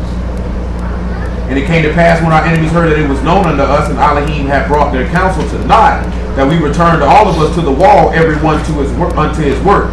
And it came to pass from that time forth that half of my servants wrought in the work, and the other half of them held both the spears, the shields, and the bows, and the habergeons, and the rulers were behind all the house of Yahuwah. They which builded on the wall, and they that bear burdens with those that laid it, every one with his hands wrought in the work, and with the other hand held a weapon. For the builders every one had his sword girded by his side, and so builded, and he that sounded the trumpet was by me. And I said unto the nobles, and to the rulers, and to the rest of the people, the work is great and large, and we are separated upon the wall, one far from another. What you think this means when he say we are all separated from the wall? All these people working together, right? But he said we all separated, we all working together, but we separate. The work is great and it's large, but we separated one from another. But they all working together. What you think that could be pointing to? Members of the body. Not even the wheat from the tent, because they all in this together. They all laboring together to build the wall. We know the wall will be rebuilt in troublous times, so that wall is representative of Mashiach. So if all these men are laboring together building this wall, but he said the work is great and they separated, what could this mean? 1 Corinthians chapter 13. Yes, Gail. They ain't one of the members of the body, but everybody got a job. Yeah, everybody got a job to do. That even The leaders and the other people. basically, when you look at those who are working to build the wall, and the New Testament are sitting back looking at it, those workers would be. That's why they ain't think about you. Yes, it is. You didn't probably didn't want to go out across your pan and see how slide they is, how smooth they is. I don't like you. You ain't ready. I'm gonna keep going till you take the pants off your head. I ain't got. Don't let you look like a pair of grandma's sad pants It on was your like head. some pins on my head. I'm a bonnet person, so I mean, It ain't even because it's a bonnet. It's happening because they I white. never seen the color white, honestly. Yeah, this thing got on a white satin Understand, bonnet. yeah. You know what I'm talking about? Got on the grandma satin bra on her head. So Karen us that's a bonnet, but in really probably 2 holes on it. It's not too long. It's a big hole on it. Unless her butt can only fit in there, it is not some underwear. I don't know, your head's big enough to cover up 2 holes. So you trying to flee from them drawers you got on your head. But those workers are represented in each of the apostles, the prophets, the pastors, the teachers, the evangelists. You know what I'm saying? Those are the workers to build the wall and to build the house. And you know what I'm saying? And y'all never heard it, but most of them in here, there are certain qualifications that a man have to meet to say that I qualify for this job. You know what I'm saying? And a lot of people that say they do stuff, they don't actually qualify for the job. So therefore, y'all did not send you, you sent yourself. Right. You know what I'm saying? Because number one, we talked about this a couple weeks ago. Number one, a man whose son has to ordain another man and send him. That's what we dealt with the apostles going out, because nobody else had the testimony of Mashiach but them. So they had to take that information and teach it to other faithful men and ordain them pastors so they could teach the people, because they didn't have this information. You know what I'm saying? That's why you see with Timothy, he taught Timothy, it'll taught Titus, I mean to say. He said he taught Titus. That's why he say teach it to other faithful men as you have been taught. So, because an apostle is not taught by any man. Yah is teaching him himself, the testimony of Mashiach, not the law. You know what I'm saying? Then a prophet is somebody who is speaking of a future event. He don't teach. Then a pastor is somebody who's an overseer of a congregation. A teacher is just a regular minister, and an evangelist is a traveling preacher. So, see, Paul was an apostle and an evangelist because he was going from spot to spot. Peter was an apostle and a pastor. He was over a congregation. You know what I'm saying? Hamashiach was an apostle, a prophet, a pastor, an evangelist, and a teacher. He was all of them. And high priest. He was all of them. He encompassed all of them jobs. And when you actually sit, one of the first things the book say that even before you can preach the gospel, you have to be living it. If you're not living it, you can't preach it. We just looked at the other day, right? You remember what chapter it is? Where he say, all those that preach the gospel got to live it. That's 1 Corinthians chapter 9, verse 14. Anybody who preach it got to live it. So if they're not living it, he didn't send it. And that's what we're talking about by Yah has evidence. You look at the word, and the word will bear, and the individual's actions will bear witness of evidence if the word is present and Yah is present with them. If the evidence doesn't match the word, then Yah is not with them. You know what I'm saying? And that's what Brews don't like to hear. Because they say Christians don't like to hear it, but then they don't like to hear it.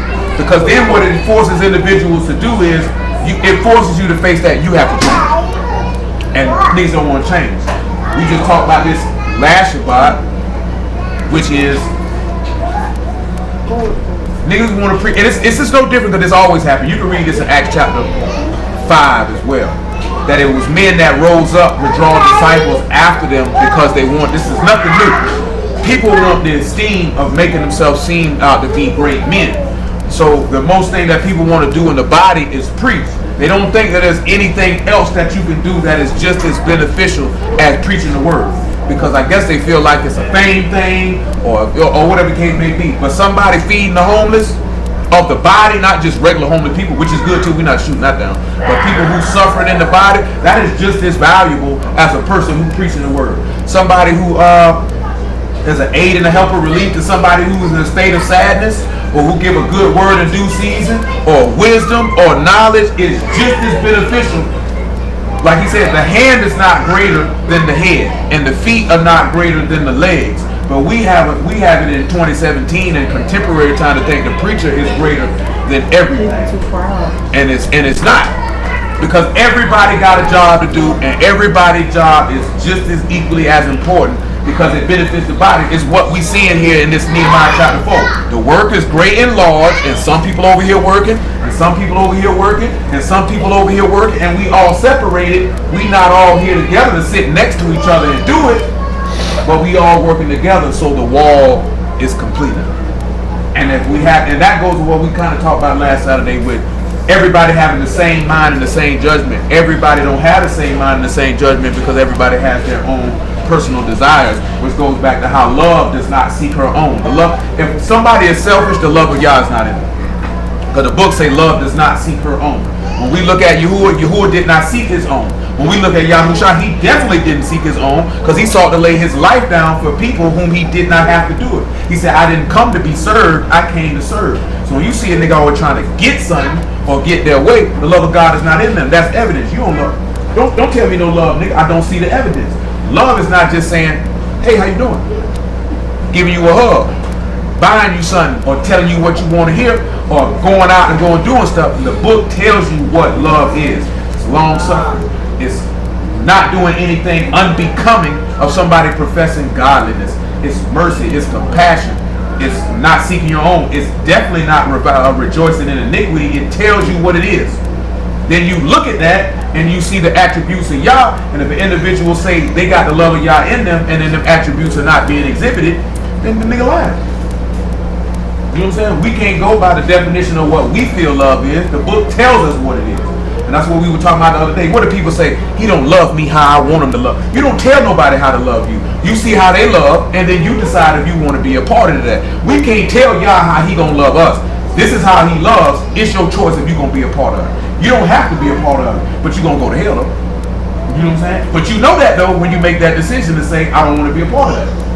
You know what I'm saying? Hey, Esau knew what was going to happen to him when he turned down that birthright, and guess what he started to do? Oh, shoot, it's too late for that, cuz. You knew what you were turning down. You know what I'm saying? You knew what you were turning down. So when you standing in that line, you go in front of that throne, and you know you're going to hell, don't go to weeping, because you knew what you turned down. You ain't got nobody to blame but yourself. Y'all didn't kill you, you killed yourself. 1 Corinthians 13. Verse 12. Is it verse 12? Oh, my bad. Well, screw it. Since I mentioned it and we right here, we'll start at verse 4. It'll lead up to what I was going to anyway, because we're already here. 13 of them. It say, love suffereth long and is kind. Love envieth not. So that's one of the key things. You can't have no envy or jealousy in your heart and say you like the love of Yah in you. That's impossible. If that exists, you are a liar. Love vaunt not himself, it is not puffed up. Love does not behave itself unseemly, seek not her own, is not easily provoked, and thinks no evil. Which goes back to what we were talking about before. Those that love Yah hate the evil and cleave to that which is good.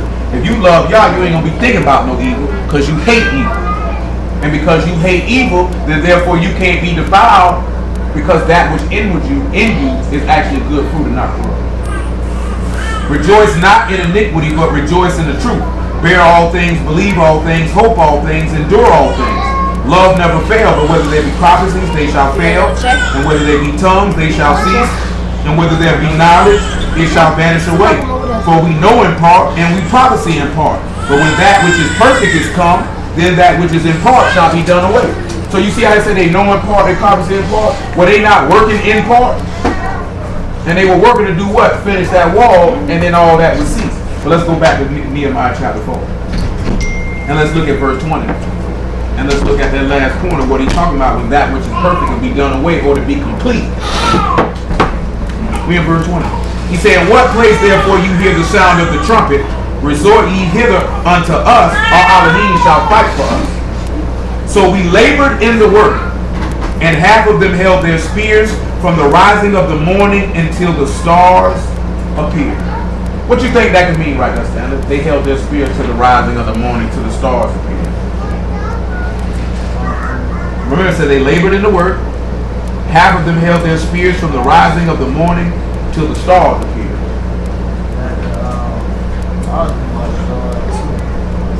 I was just thinking about the stars being Will, what you think that means over there, Will? What you got for me?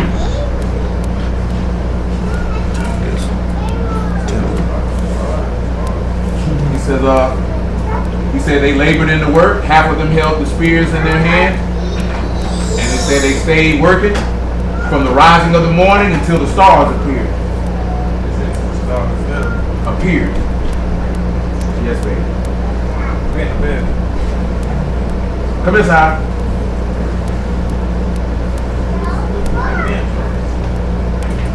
Yeah. I didn't know she was going to bed. I got that before she departed. I think the labor of doing the work is they're keeping the faith. And that's when I read it, when it was talking about the stars appear, that's usually coming back when the stars fall from the sky. Not the stars falling from the sky. What is in Hebrew? What them stars are representative of? The sons of Alahym. So if they holding them spears to the right, remember we just talked about this a couple weeks ago, right? What is Yahushua going to be doing at the end? He going to be recreating the beginning.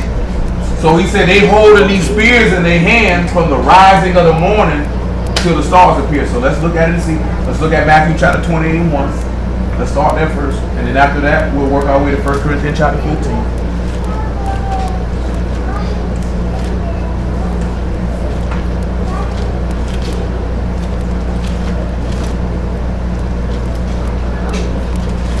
Get to Matthew 28. Remember, because he said to blow the trumpet. So he said when he blow the trumpet, our Alahym gonna fight for us. So you keep that in mind.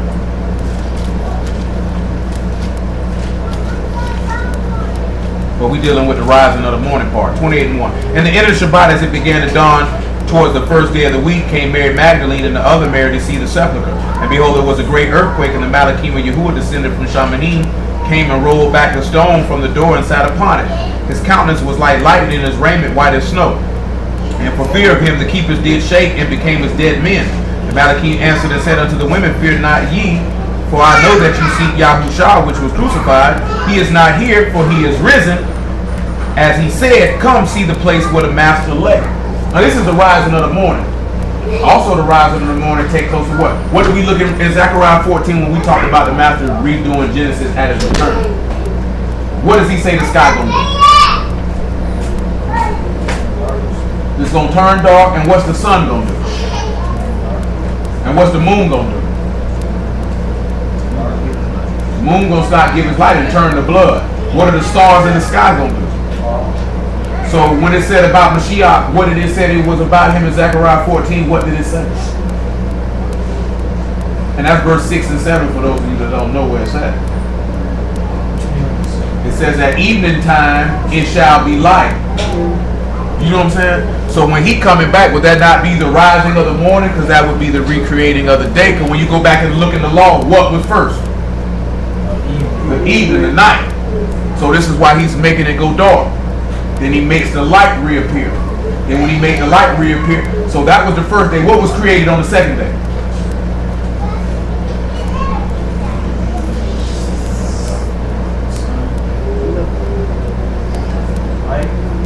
What was created on the second day was the firmament.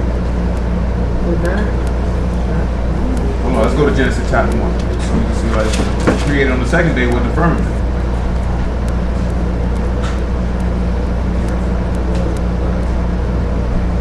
Verse 6. Alahym said, Let there be a firmament in the midst of the waters, and let it divide the waters from the waters. Alahym made the firmament and divided the waters which were under the firmament from the waters which were above the firmament, and it was so. So when, and what word is water right here? And what does Mayim mean, man? Chaos, violence, and what else? And blood. So if he divided water from water, what is he separating? Remember he just said he divided the waters from under the firmament and above the firmament.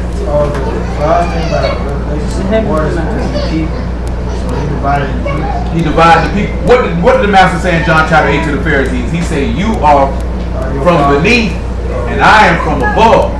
So he from above the firmament, the waters that's above the firmament, and they are from under. So when he's separating the sheep from the goats. The wheat from the tares, he got to separate. Because what does he say in Matthew 25? All the sheep come over here on my right hand, and all the goats come over here on my left hand. So this is dividing the waters of the firmament. You know what I'm talking about? And then what's the next thing? It says what's created on the third day. He created on the third day the earth and the seas.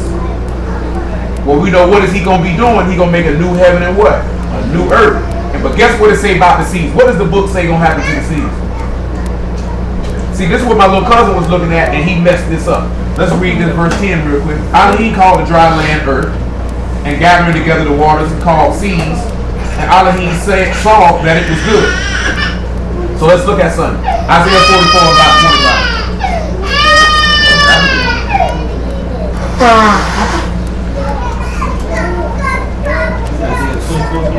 44 and 24. Well, you at 25. 24, cool. They ain't right. We're probably ending Revelation 11. I'm kind of taking a different track than I had in my mind when I was thinking about this last night. That usually always happens. Thus saith Yahuwah that, because I ain't even got to Job 39 yet. Thus saith Yahuwah thy Redeemer, and he that formed thee from the womb. I am Yahuwah that make all things, that stretch forth Shamanim above, and spread abroad the earth by myself, that frustrate the tokens of liars, and make diviners mad, that turn wise men backwards, and make their knowledge foolish. You know, that's funny right there how he say he frustrate the tokens of liars. But if you go across somebody who be lying on their book, don't know what they talking about, they get frustrated very, very quick. He say that confirm the word of his servant and perform the counsel of his messengers. That say unto Jerusalem. What city is he talking about? Jerusalem, right? Thou should be inhabited.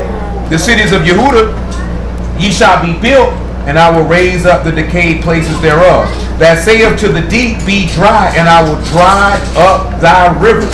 What do you think they mean when he say he gonna tell the deep to be dry and dry up the rivers? Because my cousin think it's happening now. And he thought this was referring to spiritual Egypt when they strictly said that this was Jerusalem. But it's, wait a minute.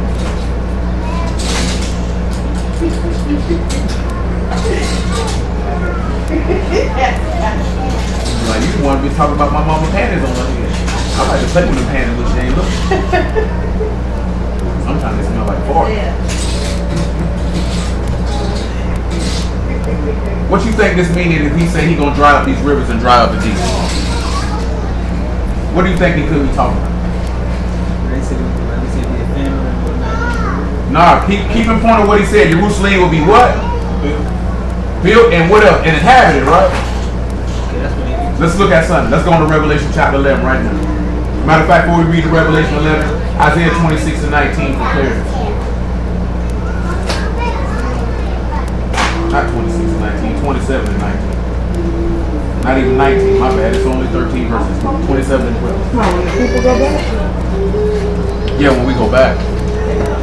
It's talking about, in the natural sense, it's talking, because we didn't read the last verse, it's talking about what they were rebuilding in Nehemiah.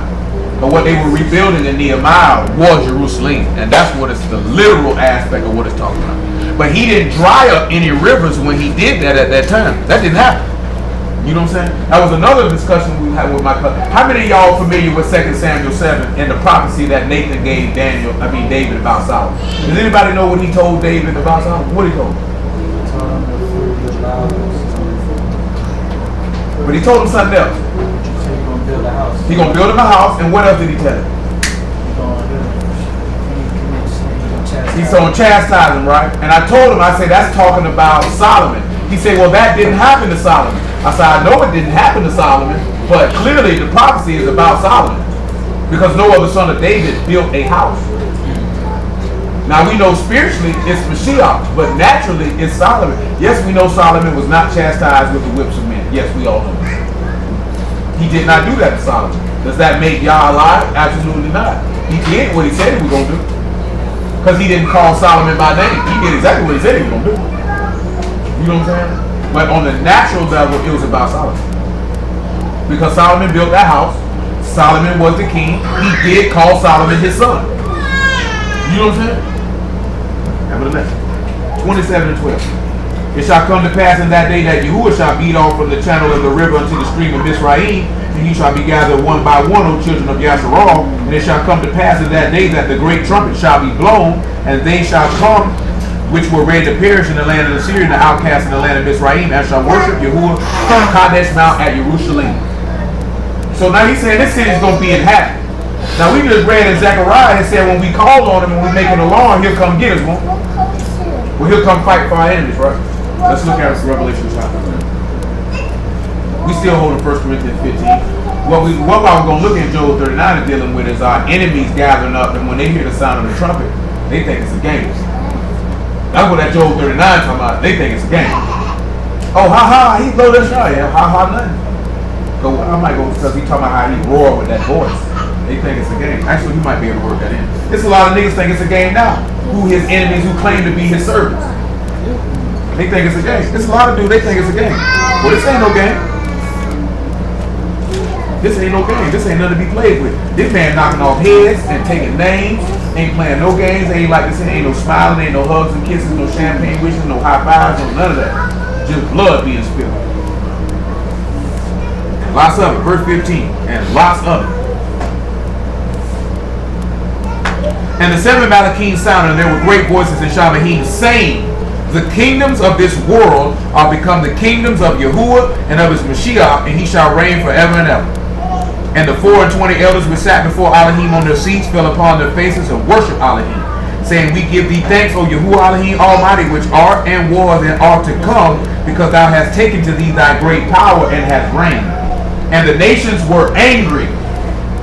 And thy wrath is come, and the time of the dead, that they should be judged, that thou should give reward unto thy servants the prophets, and to the Kadeshim, and them that fear thy name, small and great, and should destroy them which destroy the earth.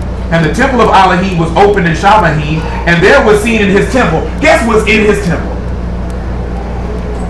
The Ark of his Testament. So isn't that amazing that the covenant of Alahym is actually in his temple, and he has evidence of his own merit? Because what is the Ark of the Testament? It's the covenant. Because in the literal Ark of the Covenant, what was in it? Just the 2 tables of stone. That was all that was in it. And now we see Shamahim open, and guess what Yahuwah got? The written evidence of his purchase. The purchase of his bride. You know what I'm saying? This is mine, so I can come fight for it. I own this. I bought this. I can defend this. He says, and there were lightnings and voices and thunderings and an earthquake and great hail. So, like I say, it doesn't go into detail, but you see here in verse 15, if he say the kingdoms have come over, then what is he coming to do? Conquer. What king came and conquered and subdued all the land? Huh? No, I said what king of ours. Nebuchadnezzar definitely did that. He definitely did that. David did. Solomon. Remember, matter of fact, we never finished that. We started it, never finished it. And that was about almost 2 years ago. But it's in the reverse, that Yahusha came as Solomon and he coming back as David. Because he came as a man of rest. He came as Solomon, but he coming back as David. Because what did he say why David couldn't build him no house? And what is Mashiach coming back to be? Coming back a bloody man. He coming back to be a bloody man. All they read in the book is his garment's going to be stained like wine. Because he coming back like David. See, he ain't slayed nobody when he was in the flesh. Because he was coming to get rest. That's why he don't want to talk when he get back. Because David didn't want to talk. David ain't got nothing to talk about. I got to subdue all of this. And when he subdued all this, it put the land to be at rest for Solomon. Because at the time, what was when David became king, what were we dealing with? Oppression. From the Philistines. We were being oppressed at the time. And not only from the Philistines, but from the Ammonites and the Moabites and all of them. And that's why David had to go around knocking all their heads off and subduing the whole land. And then when it was time for David to go, he said, don't worry about it. No wars happened during the time of Solomon. Not one. Solomon is the only king in Yasharal where no war occurred during his reign. They had no beef. Even Josiah had a beef because he jumped out there in the war he had no business jumping into. Which we ain't got to yet. Y'all familiar? You ain't know Josiah jumped out there in the war he had no business getting himself into? Yeah, he jumped out there messing with old Nico from Egypt. And Nico told him, you better sit your monkey behind down, boy. This ain't got nothing to do with you. Yeah, he died behind it. He died behind it. We still got to finish that because we still dealing with Josiah. He died behind it. Solomon is the only king in the history of Yasharal where there were no wars being fought during his reign. When they said he was a man of rest, he was a man of rest. We had no wars during his reign. And during Mashiach's 1,000-year reign, guess what's going to be happening? No wars. And then after 1,000 years up, what's going to happen? He's going to rise up because why the nations are angry. Let's go, what I didn't mention? 1 Corinthians 15, I won't bet. Let's go to Job 39 now because they angry. What time is it? Gog and Magog? Oh, there's some good old crackers. You say Russia?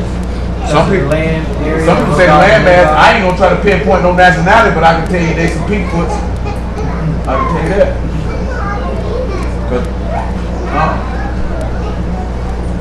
Some Esau. Be hard for them to be Esau since Gog and Magog and the island of Gentiles in the table of the nation. I ain't even trying to pinpoint no nationality. Them some Pinkfoots. Pale skin. It's kind of hard for them to be Esau if they come Gog and Magog, and that's in the isles of Gentiles. Because they say the white man Esau, but Gog and Magog is definitely, you go look at Genesis chapter 10, they say Gog and Magog are Gentiles. And the same niggas that say Esau the white man will tell you Gog and Magog is the Russians. They'll tell you Magog is Chinese. Ain't no Chinese people over there. No, Russia kind of touched China. Russia kind of touched China. Russia's a big spot. Big spot. Them some pink foot, them white folks gonna be mad. Spanking niggas. Look how they act now. They hate a nigga. They call you a nigga in a heartbeat. I seen somebody go off on Crip. That was Michael Rappaport went off on Kid Rock. He said, you stinking 30-foot bastard you. He said, you started doing hip hop and now you rapping the Confederate flag talking about you a rebel, but you from Detroit, Michigan. From Detroit, Michigan, talking about you a rebel without a cause. Wrapped up in the Confederate flag. I hope you're choking down on it. Straight up and down. Man, look, I just rolled past somebody's house today had a Confederate flag and a United States. I'll be honest with you. For me personally, a United States flag is no different than a Confederate flag. For me, it's no different. I ain't gonna be like, oh, that cracker got on a Confederate flag, you racist bastard, you fly an American flag. I feel the same way about you. You can take that flag and I'll stuff it down your mama's throat and hope she choking down on it, and then she throw up on you and you down on her body. You know the most disgusting thing to ever see is black people draping themselves in an American flag. When 4th of July niggas got on more American flag outfits than a little bit. You niggas don't want to wear American flag outfit any other day of the year.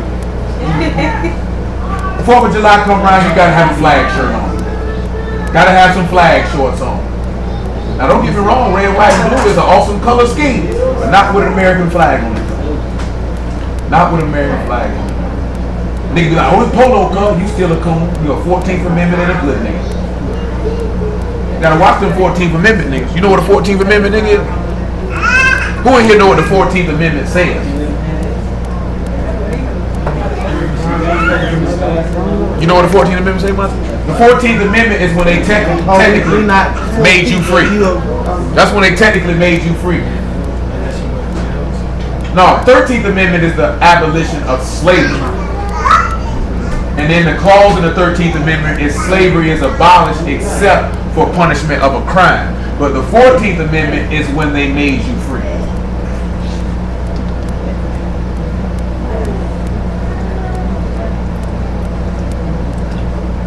But that contradicts the Dred Scott decision of 1857 and also the Bill of Rights that say you 3/5 of a human. Oh, you ain't know that? Well, that was some lip balls from inside the road. I've been seeing lint for the last 45 minutes. I can't because you passing diseases in here. You got Zika virus and all that other stuff. You ain't sure. Look a little flushed. Look like you hang out with mosquito. Nevertheless. I ain't got big by mosquito. Nevertheless though. You gotta sit back and look at that. You shouldn't be no more offended at a Confederate flag as you would be at an American flag. You should be equally offended. You should be offended when you see the British flag. Because they slaughtered just as many, if not more, of your people. You should be offended when you see a French flag. Because Napoleon definitely knocked off plenty of Haitians. You know what I'm saying? Look at the Virgin Islands. You know who control the Virgin Islands right now? The British. They call it the British Virgin Islands. You know who control Haiti? The French. You know what I'm saying? The United States control, like all these little islands in the Caribbean, ain't nothing but black folks stay there and white people own and control. The British. Puerto Rico. Puerto Rico is the United States territory. Jamaica is controlled by the British. That's who colonized Jamaica, was the British. The British was probably one of the largest world empires in history that most people just don't discuss anymore. They call them about it. The British controlled like 3/4 of Africa at one point.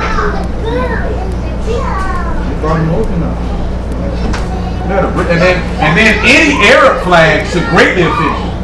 Because they took just as many, if not more, of your people in slavery and are still oppressing and killing them to this day. Now, my man said one thing that I disagree with. He said, well, at least I don't disagree with that part. He was like, them one West dudes won't go to them Arabs and tell them they the devil and this, that, there, and the third. Oh, I will.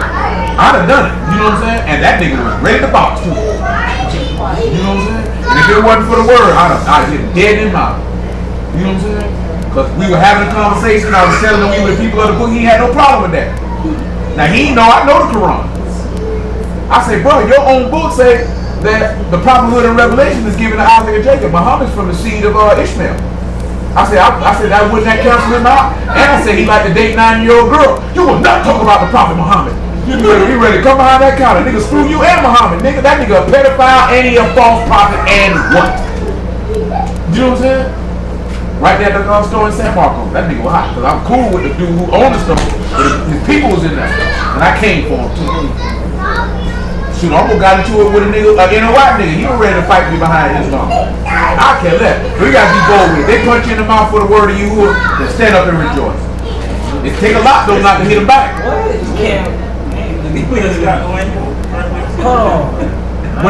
When they stoned Peter and them, what they did?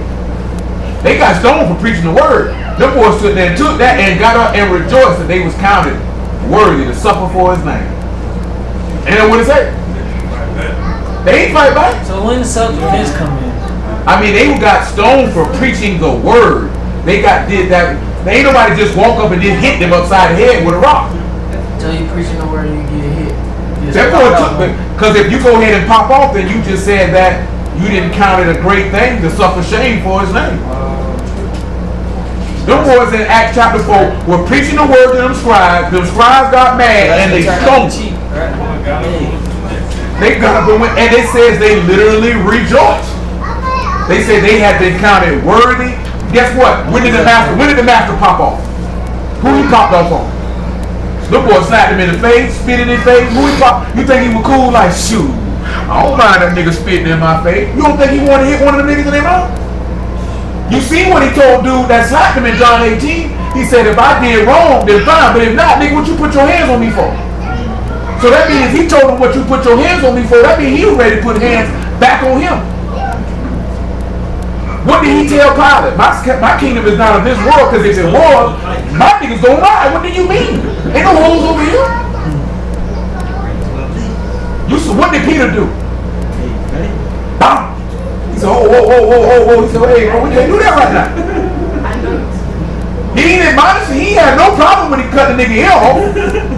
He said it ain't the time for it. What did the book say? It's a time for war, right? And it's a time for peace. It's a time for that. Paul got stoned. Did you see him fight back? They thought Paul was dead. And what Paul got up and did? Went and preached some more. Now somebody punch in your mouth, did the punch in your mouth, hey man, you take that upon yourself, what you gonna do? That nigga didn't hit you for no reason. You wanna hit him back? I ain't got nothing to say. But for the word though, you gotta take that. For the word, you gotta take it. Because if you're not taking that, then you saying what is actually a blessing you don't want. See, what do niggas always look for a blessing at? God bless me with a wife. He blessed me with a car. He blessed me with a job. Ain't nobody saying I got blessed by y'all. I got punched in the head for preaching the word. You ain't never heard a nigga say that. You ain't never heard nobody say y'all blessing me because people separating themselves from their company for his name's sake. You don't never hear nobody say that. You know what I'm saying? You don't never hear nobody say I'm blessed. People speaking evil of me falsely for Yahushua's name's sake. You don't never hear nobody. Man, why people gotta talk bad about me? Shoot, that's a blessing. Rejoice.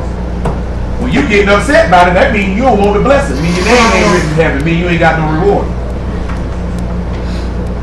Real though, you ain't hear look at man, niggas done did me all type of ways. You ain't hear me complain about none of it. I told you naturally, yeah, I want to slap a few niggas dentures out their mouth. You know what I'm saying? Shoot, that one nigga I wanted to end his life cycle and send him back to his maker and resuscitate him and kill him again. That was a dirty move that nigga put. I did not like that. I did not like that. I did not like that at all. Now, I mean, I can see it right. Naturally, you might feel that type of. If somebody was to walk up and do something to somebody you care about, your natural inclination is you want to injure them. And you want to injure them greatly. If you care about them, ain't nobody you sit back you care about. I wouldn't care if it was your old lady, your husband, your children, your friends, your family. Somebody walk up and slap your mom in the face, you want to do something to them. You know what I'm saying? Somebody disrespect your wife, you see blood. If you got the right wife on your team in a soldier, somebody disrespect you, she ready to fight it with you. And we know the law back it up, don't understand it. You know that's in the law. It's in the law where, hey, if a man fighting and his wife come through in the clutch, the book say he got no problem with it. The problem is when she go grab that man by his testicles, then he say you got to cut that woman's hand off because he ain't had no business doing that. That's how when I first started studying the word, that's how I knew these were black people, because they were talking about a man and his old lady fighting somebody. You know what I'm talking about? Straight up, I can answer Deuteronomy. I'll show it to you when we get finished. You ain't know that was in that deal. Yeah, Yeah, that's in there though. Two men, they say that man fighting, their wife come through, to deliver him out that man's hand, they say ain't got no problem with it. Go ahead, baby, hit that nigga in his mouth. Just don't grab his nuts. That's it. Don't grab him by the because then y'all looking at it, you were trying to copy your feel. Right. You were trying to copy your feel. You ain't got no bit of they hit him in the face. You ain't had no bit of hitting him in his groin, punch him in his mouth, kick him in his face, kick him in. You didn't say you couldn't kick him in his groin. A cheap shot. You can kick him in his groin. Just don't grab him by the keep your hands off the genital. That's it. You come through that Jamie Foxx. You know Jamie Foxx like to grab on men, but that's a whole other matter. Yeah, he did. Job 39:11. I gotta get ready to stop too. We almost at 2 hours. We already at almost 11 o'clock. Job 39:11. He said, will thou trust him? Listen what he said. Will thou trust him because his strength is great, or will thou leave thy labor to him? What you think this means when you say, will you trust him because his strength is great and leave the labor to him?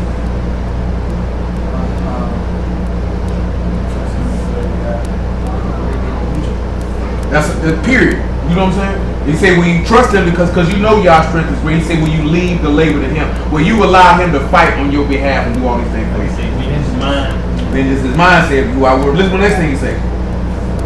Gave thou the goodly wings unto the peacocks, or wings and feathers unto the ostrich, which leave her eggs in the earth and warm them in the dust, and forget the foot that may crush them, or the wild beast may break them. She is hardened against her young ones as though they were not hers. Her labor is in vain without fear.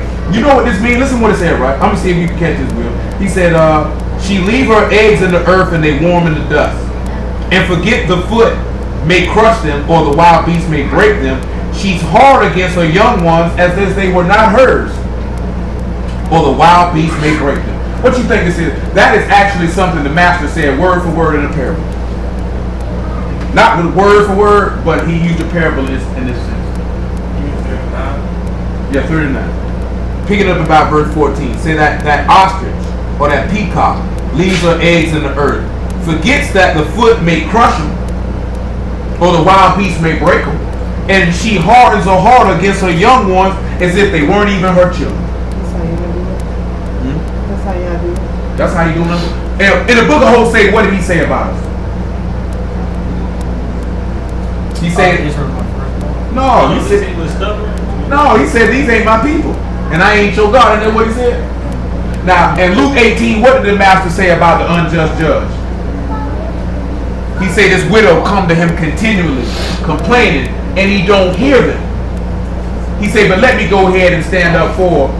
And then he say, and Alahym will avenge you speedily. And that's just what she just said. That's what y'all doing to us. Are we not his people, and he done act like he done forgotten us and his heart against us as if we are not his? And that's tying it back to what we're looking at about us crying out when the enemy comes and we being oppressed. Because when we were Egypt, guess what? We were being crushed. We were in the earth and in the dust as if we weren't his, as if we didn't even belong to him, crying out because we were oppressed. And when we going through the same thing now, that's what I was telling the white dude earlier. Well, another white dude was in the car, but he wasn't engaging in the word. Hello, Abigail. He wasn't engaging in any of that conversation. But you know, niggas saying that the world coming to an end next week. Say September 23rd, something gonna happen. Revelation 12 gonna come to pass. The end coming, the Antichrist coming, everybody gonna die. And it's stuff like that is what caused people not to believe the book. Besides wicked niggas not living the book. Now I'm just thinking, this just popped in my head, right? Okay, the last song on 444, on the last verse, that's what Jay-Z said. He said, I hated religion. Because he said, I was the son of a preacher man, and I'm watching this man say he about this here, but he not living like that. This is in reality is what turns a majority of people atheists. That's because I done seen more black atheists than I've seen in my lifetime. You know what I'm saying? And old African spiritual niggas. Why do they feel this way? Because every nigga who picked this book up don't live it. See, Hebrews love to talk about Christians not living it. They 100 times worse.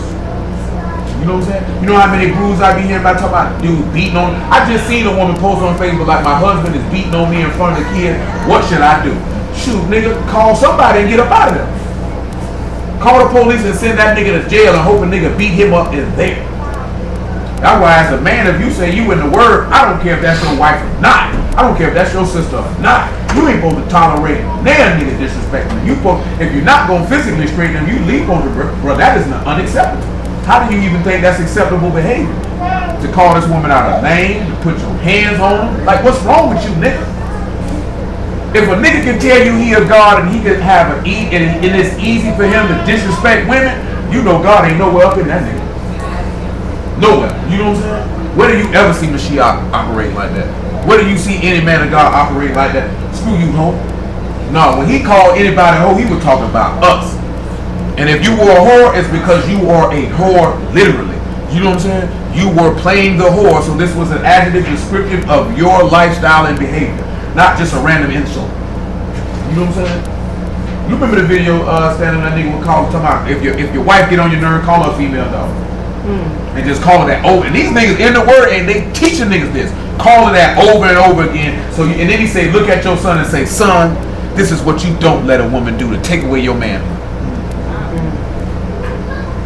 You know what I'm saying? And people see this. And when they see this and you go to talk about, you know you an Israelite? Shoot, nigga, I'm committed. That's how they feel. That's how they feel. They don't want nothing to do with it. You know what I'm saying? And then niggas think it's cool. So then they be like, see, niggas don't believe, bruh. No, nigga. You the reason why they don't believe, because you's a wicked, no good bastard. You know what I'm saying? And then a lot of them niggas, I think a lot of them one web niggas, I think them niggas like boys anyway. How they talk about women, you can't love women and talk about women how they talk about women. What we at, verse 16, verse 17? Because Alahym have deprived her of wisdom, neither have he imparted to her understanding. What time she lift up herself on high, she scorned the horse and the rider. Hast thou given the horse strength? Hast thou clothed his neck with thunder? Can thou make him afraid as a grasshopper? The esteem of his nostrils is terrible. He paw in the valley and rejoice in his strength, and he go on to meet armed men. He mock at fear and is not affrighted, neither turn he back from the sword. The quiver rattle against him, the glittering spear and shield. He swallowed the ground with fierceness and rage, neither believe he that it is the sound of the trumpet. He saith among the trumpets, ha ha, and smell the battle afar off, and the thunder of the captains in the shadow. Now when we pick that up at about verse 19 or verse 18, what do you think he talking about, Will? Why you running there dozing off like a 62-year-old man? Well, you ain't that tired, boy. In verse 18, he say, what time she lift up herself on high, she scorned the horse and his rider. Who is the horse and the rider that he's mocking? Who is this doing the mocking? Then he said, can you make him afraid? These are the key points you should have caught. The esteem of his nostrils is terrible. Then he said, he paw in the valley. Rejoice in his strength. He go on to meet armed men. He mock at fear. He's not scared. Neither does he turn back from the sword. And he swallows up the ground. And nobody neither believe he that it is the sound of the trumpet. And he saith among the trumpets that he smelled the battle afar off, and the thunders of captains shout. You got an idea, sir? What chapter? I'm in Job 39. You got an idea? Revelation, we come down. How so? Revelation with the horse. Okay, let's deal with verse 18, because this is how we're going to slide up out of here, right? And remember, if we got to finish off with them holding the spear to the rising of the morning till the stars come, because all this goes together, right? Let's look at Job 39 and 18. When he lift up herself on high, she scorned the horse and the rider. So he's going to mock the horse and the rider, and then he's going to go in the has thou given the horse strength and clothed his neck with thunder. Then he's got the esteem of his nostrils is terrible or awesome. Let's look at Isaiah chapter 11 first and foremost. Let's do that first right now. So remember at the last trump, what's supposed to happen? From Revelation 11, what's supposed to happen? Coming back. He gonna do what? Take all the kingdom. When he comes, I was going to have trumpets coming back, but tabernacles is going to return. It's not in that. There's like the trumpets is telling you like the sound of the alarm. It's a gathering of the Yeah, there's a gathering of the assembly with the trumpets. So it's like, you know he coming back during tabernacles, but even the blowing of, when you hear the sound of that trumpet, because we done dealt with this in the past, remember? Like when you hear the sound of the trumpet, everybody that dead in Mashiach ride first, everybody gathering to the door. But he ain't coming back on the first day of the 7th month, because that ain't in gathering. You know what I'm saying? He gonna come back anywhere between the 15th and the 22nd of the 7th month, because he gonna come back during tabernacles. Now that's why I'm sitting there, and so y'all know this here too, right? He just said nobody would know the day or the hour. Meaning the specific day, and remember, because how many hours in the day? 12. You have certain watches. You just don't know what watch, because he gave you what's the word I'm looking for? He gave you an inkling in that in Mark, didn't he? He said you don't know if he'll come back in the first watch, the night watch, or what watch. You know what I'm saying? But you know when, if you know the book, you know when he comes. You know when he coming. You just don't know, oh, he coming back on the 17th at the 3rd hour of the day. You know what I'm saying? That's what you don't know. Because he told you, when you see this, he told you you should know the times and the seasons. You ain't supposed to be walking around here, I don't know when the Lord coming back. He said no man know that. That's idiot talk. First Thessalonians 5, he said you are not ignorant of the times of the seasons of when he come unto you. Only people who don't know the word will use that cop out of telling you, no man knows when he coming back. Oh, niggas, speak for yourself. We know. We know. We just don't know the day and the hour. That's what we don't know. You know what I'm saying? Because he done already came on Passover. Because he said the first, second, and third watch in Luke 12. He already came on Passover. He came on Pentecost. So he got to come back on Tabernacle. Why? Because trumpets and atonement and everybody got to come. But Pentecost, Passover, and Tabernacles, every male in Yasharal got to present themselves before you. So it only makes sense that Tabernacles, that's the last hit, because you got to present yourself before this man. You got to keep, you got to keep trumpets and atonement, but you don't necessarily have to come to Jerusalem and do it. You know what I'm saying? You don't have to come up. Most people did come up, but it wasn't a requirement, because the law say 3 times a year you got to appear before you. 3 times a year you got to be here. And we got to look at that. You know what I'm talking about? So when we see that, we know when he coming. Then besides when he say I'm going to gather my wheat into the barn. When's the only other time you gather wheat in the barn? Harvest time. You know what I'm saying? You ain't gathering no wheat in the barn in the summertime. You ain't doing that in the summertime. And then when you look in the law, you'll see that. That's why Most High willing, when we get to the law and all that, you're going to see that. When you actually know the word, you not walking around here stupid. You know what I'm saying? A lot of niggas walk around here stupid. And unfortunately, niggas feel like, especially one West dudes, after about 90 days, they feel like they know the whole doctrine and then they can go teach somebody. Dudes feel like they got information and they can impart it when you're not imparting understanding. You're supposed to make sure the person understands the text. When we look at Ezra, what did it say he calls them to do? Understand the book. When you see what it said in Mashiach in Luke 24, he opened their understanding. He said, I will give you pastors that will feed you with knowledge and understanding. So what if I got information, but if I don't understand how it relates to the plan of salvation and prophecy is concerned, then shoot, I might as well just be living it up. I got a question. Joel 2. There's some blow the trumpet in Zion and all that stuff. When you read it, look like that was him returning with Alahym. It is. Right?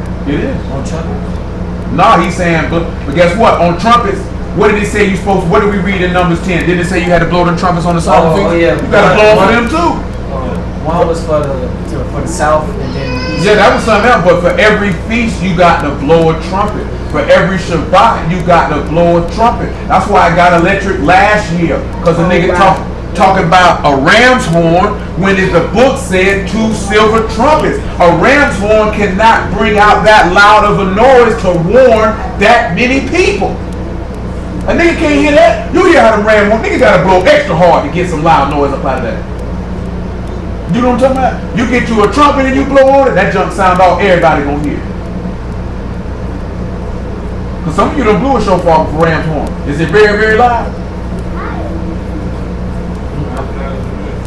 Huh? Nowhere near as loud as a real trumpet. You know what I'm saying? You blowing that there, you only warn about the people who about 3 to 5 feet away from you. What about them people over there in the coastline? How they gonna hear that? But dudes don't want to pay attention to what the words say because they just want to do what they want to do. You know what I'm saying? Look at what the words say. Look what you're supposed to do. Where I was going next? Isaiah chapter 1.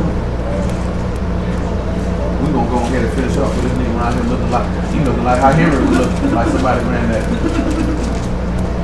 It's all right, look, honey. You can get to go to sleep a little while. Huh? See, you better make it. 11 and 3, right? Isaiah 11 and 3. And shall make him a quick understanding of the fear of Yahuwah, and he shall not judge after the sight of his eyes, or neither reprove after the hearing of his ears. But with righteousness shall he judge the poor, and reprove with equity the meek of the earth, and he shall smite the earth with the rod of his mouth, and the breath of his lips shall he slay the wicked. So you see right there how the steam of his nostrils is terrible. Because with his breath he gonna slay the wicked. So what is he gonna slay the wicked? If we look at with his breath he gonna slay the wicked, you know what word that would be? Be ruach, because he gonna slay them by his spirit. And what is the word? What did Paul say? The sword of the spirit is the word. He said the same word that you reject is the same word that'll judge you in the last day. Now let's look at the next part. What he said, bro. He said you gave him strength and clothed his neck with thunder. Let's look at Matthew 26 and 62. Well, he quoted Daniel 7. Well, Daniel got a glimpse of what he was going to see. What it was going to be at the end. And the master told him that was him. 26 and 64, my bad, but 63. But Yahushua held a shalom, and the high priest answered him and said unto him, I adjure thee by the living Alahym, that thou tell us whether thou be the Mashiach, the son of Alahym. Yahushua saith unto him, Thou hast said, nevertheless I say unto you, hereafter you shall see the Son of Man sitting on the right hand of power, coming in the clouds of Shamayim. So if he's coming clothed with thunder, when the Most High came out on the mountain, then he come down clothed with thunder and lightning. Don't you think he gonna come back the same way? Because he said everything his father do, he do. So when we look in Job, you see that, right? He lifted himself up on high, he scorned the horse and the rider. Who is this horse and rider he's scorning? It's the beast and the false prophet who is mocking. I don't see you, nigga.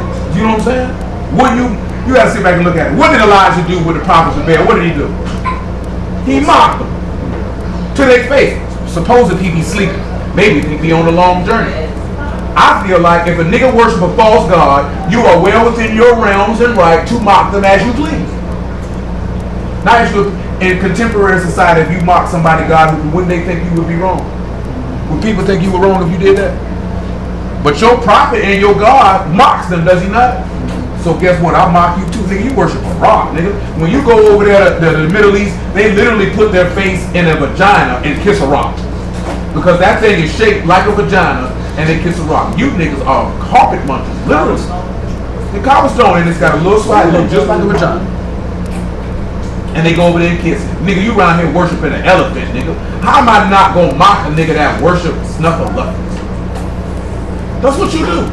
How am I not gonna mock you for that? We don't even want to get no Christians. You niggas don't even know what you do. You know what I'm saying? Depending on where you go at, these niggas got all type of stuff going on. Yes, I'm gonna, nigga, your grandma is falling out in the middle of the floor talking about she kept the Holy Ghost. Y'all need to get her on seizure medicine. Y'all need to get her talk to somebody. Something wrong with her. Y'all said she ain't have no stroke. My brother told me when my auntie go to a funeral, she got a dance she hit. I said, well, she would have hit that dance at my daddy's funeral. I told her, come on, Kathy, get on out of the aisle and sit down. Everybody know you ain't here playing. Everybody know you ain't here playing. Matter of fact, you doing that dance because you cuffed them $86,000. That's why you dancing. That's why you dancing. Because we were supposed to get 10 grand out of that lady. We were supposed to get 10 grand. You know what I'm talking about? Dead real. I'm sorry. We were supposed to get 10 grand. 10 to 15. Straight up and down. Pops had already laid that out. Y'all need to shoot 10 to 15 to mature. Shoot. He left that jump to grandma. Auntie slid that power of attorney in there. Shoot. Boy, you canceled them $100,000. That's over with. They ain't even pay for Pop funeral. My brother paid for Pop funeral. My auntie said, I ain't paying for that funeral. We want a good Christian funeral. Pop laid out the whole way for the funeral. Auntie said, I ain't paying for that. Matter of fact, the heifer left the funeral. Oh, came to the funeral and dipped. Then when we get to the grave site, this hoe already here. How you already here? Shoot, my grandma done fell out this thing and helping them put her in a rehab center and left her out there. Shoot. No, shoot, she beyond cold. My niggas, man, my brother told this nigga, he said, hey man, I need money to bury my daddy. She said something like, you ain't got your dad, you ain't got no daddy, he's dead. I ain't got no auntie. Ain't got no auntie. Screw you and the horse you rode in on. I ain't gonna say screw the vagina you came out of, because that's my grandma. You know what I'm talking about? You gonna do that? I ain't gonna love that nigga. When you feel like that's your brother. Your brother? They didn't even care about the 86 rags. You could at least pay for the funeral. I ain't nigga paid life insurance his whole life. I guess it didn't matter to him. Shoot, he was getting it around. He didn't know what was going on. Well, she was mad. Boy, they had that red, black, and green flag on that casket. They ain't had no American flag. She was mad. She wanted to sing the Star Spangled Banner. Guess what? They took that red, black, and green flag off. They gave that to my sister. She didn't want that. She took the American flag. My daddy gave explicit instruction. Don't you put no American flag on my casket. Dead real. That was a little instruction. Put that on my casket. I can't do nothing to do this here. I said, don't put that on my casket. I don't blame him. He ain't joined the police for because he loved America. He joined it for a whole other reason. Now what you think this is when he said he Paul in the valley, Stanley, and rejoice in the strength to go to meet armed men? What valley is this? The valley of decision. Let's look at that in Joel chapter 2. What he sort of the sanctified put the baby to sleep first. Set apart for us. So put all the children to sleep. They go to sleep too long. She get them go to sleep. She's a set apart suitor. She's a sufferer, aiding, helping, and relief. Get them children on the sleep.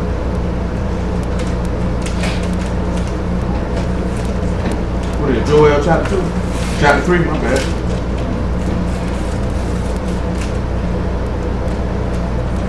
Joel 3 and let's look at about verse 9, I suppose. Proclaim ye this among the Gentiles, prepare war.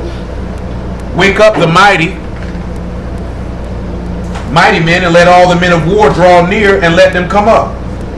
Beat your plowshares and the swords, and your pruning hooks and the spears, and let the weak say, I am strong. Is that not what we in while we were sitting there talking about crying out to him? Because we in a weak position. He said, let him be strong. That's why he said, do you believe in him? You put your trust in his strength? That's what you're supposed to look at. Assemble yourselves and come, all ye heathen, and gather yourselves together round about, till the cause thy mighty ones to come down, O Yahuwah. Who are those mighty ones, Hannah? That's the matter. And when he said they're going to hold those spears to the rising of the morning till the stars come, right? So you're supposed to hold fast till they get here.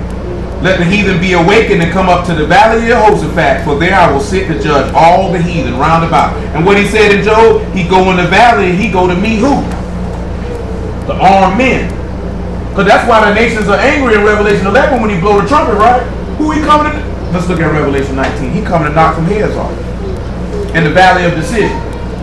In the valley of Jehoshaphat, the valley of Himnon, they got to spill blood there. That's another thing that like this here. If people say the land is over here, right, then we got to know where the valley of Jehoshaphat is, because that's where all these people going to be gathered up to fight. What valley is it over here in America that's going to be the valley of Jehoshaphat? Where is it at? Because that's where they got to go at. Everything this man say going to be done is going to be done. It's going to be done just how he said it's going to be done. Revelation chapter 19 and verse 19. He said, I saw the beast and the kings of the earth and their armies gathered together to make war against him that sat on the horse and against his army. And the beast was taken, and with him the false prophet that wrought miracles before him, which deceived them that received the mark of the beast and them that worship his image. When you look at people who've been deceived in the book, what are they always deceived by? False prophecies and false doctrine. Ain't that what they always deceived by? Ain't nobody deceived by nothing of what did Satan deceive Eve with? He ain't deceived her with no talking statue. You know what I'm talking about? No microchip in her hand. He deceived her with a false doctrine. You know what I'm saying? When the false prophets came, they deceived with false teachings. That's how you being deceived. He said, deceive the mark of the beast and them that worship his image. These both were cast alive into a lake of fire burning with brimstone, and the remnant were slain with the sword of him that sat upon the horse, which sword proceeded out of his mouth, and all the fowls were filled with their flesh. So that's why he say he don't. Do you see Hamashiach turning back from that sword when he come back? You don't see him doing none of that. That's why he say, and neither believe they that it's the sound of the trumpet. Because these people who gathering up to fight this man, they don't believe that it's over with. That's why they angry. And that's why he say, aha, he smelled the battle off. He saith among the trumpets, because who's blowing the trumpets according to Revelation? So that's why he's saying that amongst the trumpets. Aha, he that smelled the battle afar off, and the thunder of the captains and the shouting. Because 1 Thessalonians chapter 4 said he'll come back with what? A great shout. So basically what it's giving you an inkling in here in Job is that he basically telling the Alahym, man, we finna get ready to crash. Like, he's laughing at these niggas. This is funny to him. This is funny to him. As it should. What's the thing I want, man? Epistle of Jude. And then Matthew chapter 24. We start right there. You wouldn't even think that he said. That's why somebody, y'all something else. Real gangsters. But you can see that from what he talking, like, he is basically laughing at the nations and mocking them. What's about to happen to you? You have no idea what I'm finna do. So when you see them right, and I was gonna get to 1 Corinthians 15, that you stay in your labor, unmovable, unshakable, because there's a reward for your work in Yahuwah. Because you should be holding fast in your spirit unto your sword, unto the word, until the rising of the stars. The rising of the stars are the coming of the Alahym. You know what I'm saying? Because once you see them, well, we'll go to Matthew 24 after this Epistle of Jude, and then back to Revelation 19.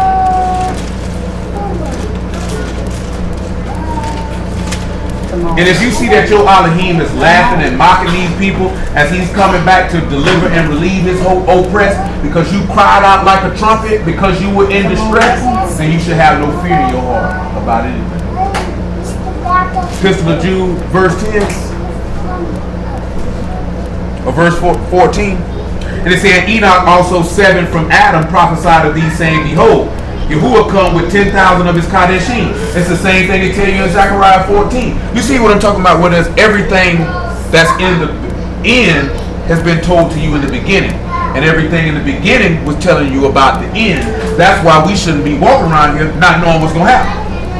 Do you know what I'm saying? If you walk around here knowing what's not going to happen, either you're not listening, you can't understand, and if you can't understand it because you ain't living right, or the individual who's trying to tell it to you don't know what they're talking about. But when it comes to the end, you hear a lot of stuff when it comes to the end, though. You know what I'm saying? And a lot of that stuff don't be lined up with the book. I heard for the first time ever dudes say that they thought the seals was about the Antichrist. When I'm like, the first seal tell me clear as day, that's Mashiach. Clear as day. But dudes don't teach that, though. Like when you read them seals all the way down, you really see that this is his return. That's what it is. You got the niggas teaching now that the book's still sealed. The Isaiah 29 is still prevalent. The book's still sealed. He said that's why you Hebrew Israelites ain't got no understanding. Well, I say by reason of your argument, sir, you don't have any understanding. He said I'm growing every day. Well, how you gonna be growing every day if the book's sealed, dummy? You know what I'm saying? That means if the book's sealed, all of us going to hell because we don't know what the book talking about. I don't want to serve a God that'll do me like that. Seal a book up to me and then punish me from the same book that's sealed up that you telling me I can't understand? What type of sense does that make? Because they're serious about it too. You know all niggas want to argue about? How many wives you can have? What day you keep the Sabbath on? Who Esau is? And what that chart is? Can a woman preach or not? I just seen a nigga who been preaching the word 20 years. He said, if my wife was sound and understanding, I would have no problem with her teaching the class. I wanted to tell that nigga, you need to holler at my homeboy Will, because he got some stuff for you you can use. It's called cherish. You need some.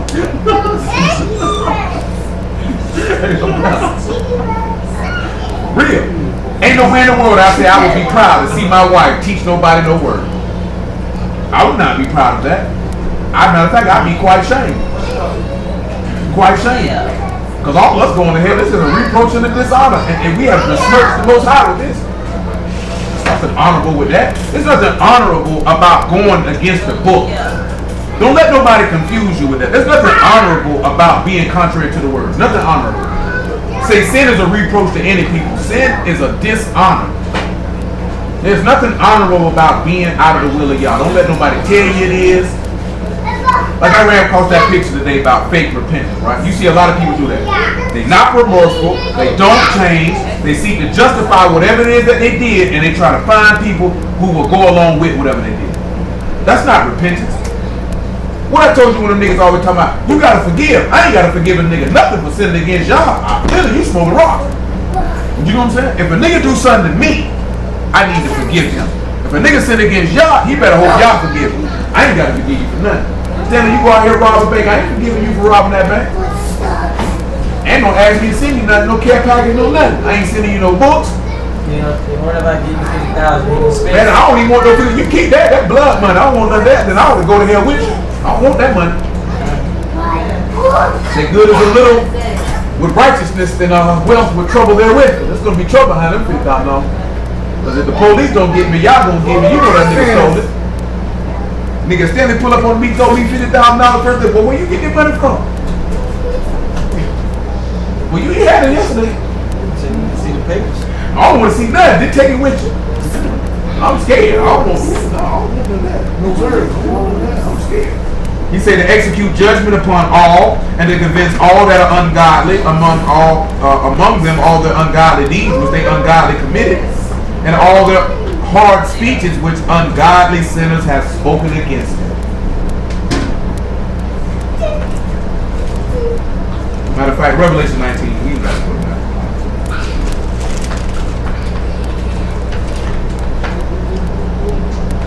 19 and 11. 19 and 11.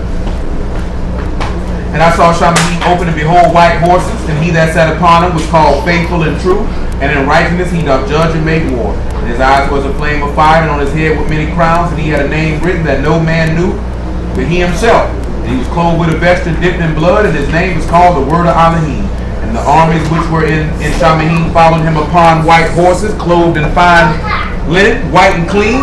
And out of his mouth go a sharp sword, that with it he should smite the nations, and that he should rule them with a rod of iron. And he tread the winepress of the fierceness of the wrath of Almighty Alahym. And he have a name on his vest, he had on his vesture and on his thigh a name written, Malach of Malach and Masters of Masters. So when we look at when those two trumpets slide through, when you come in the rising of that song, that's him coming back to execute his wrath. So what do we see when we do that? We're going to see that when he blow a trumpet, he going to gather the 144 together to him.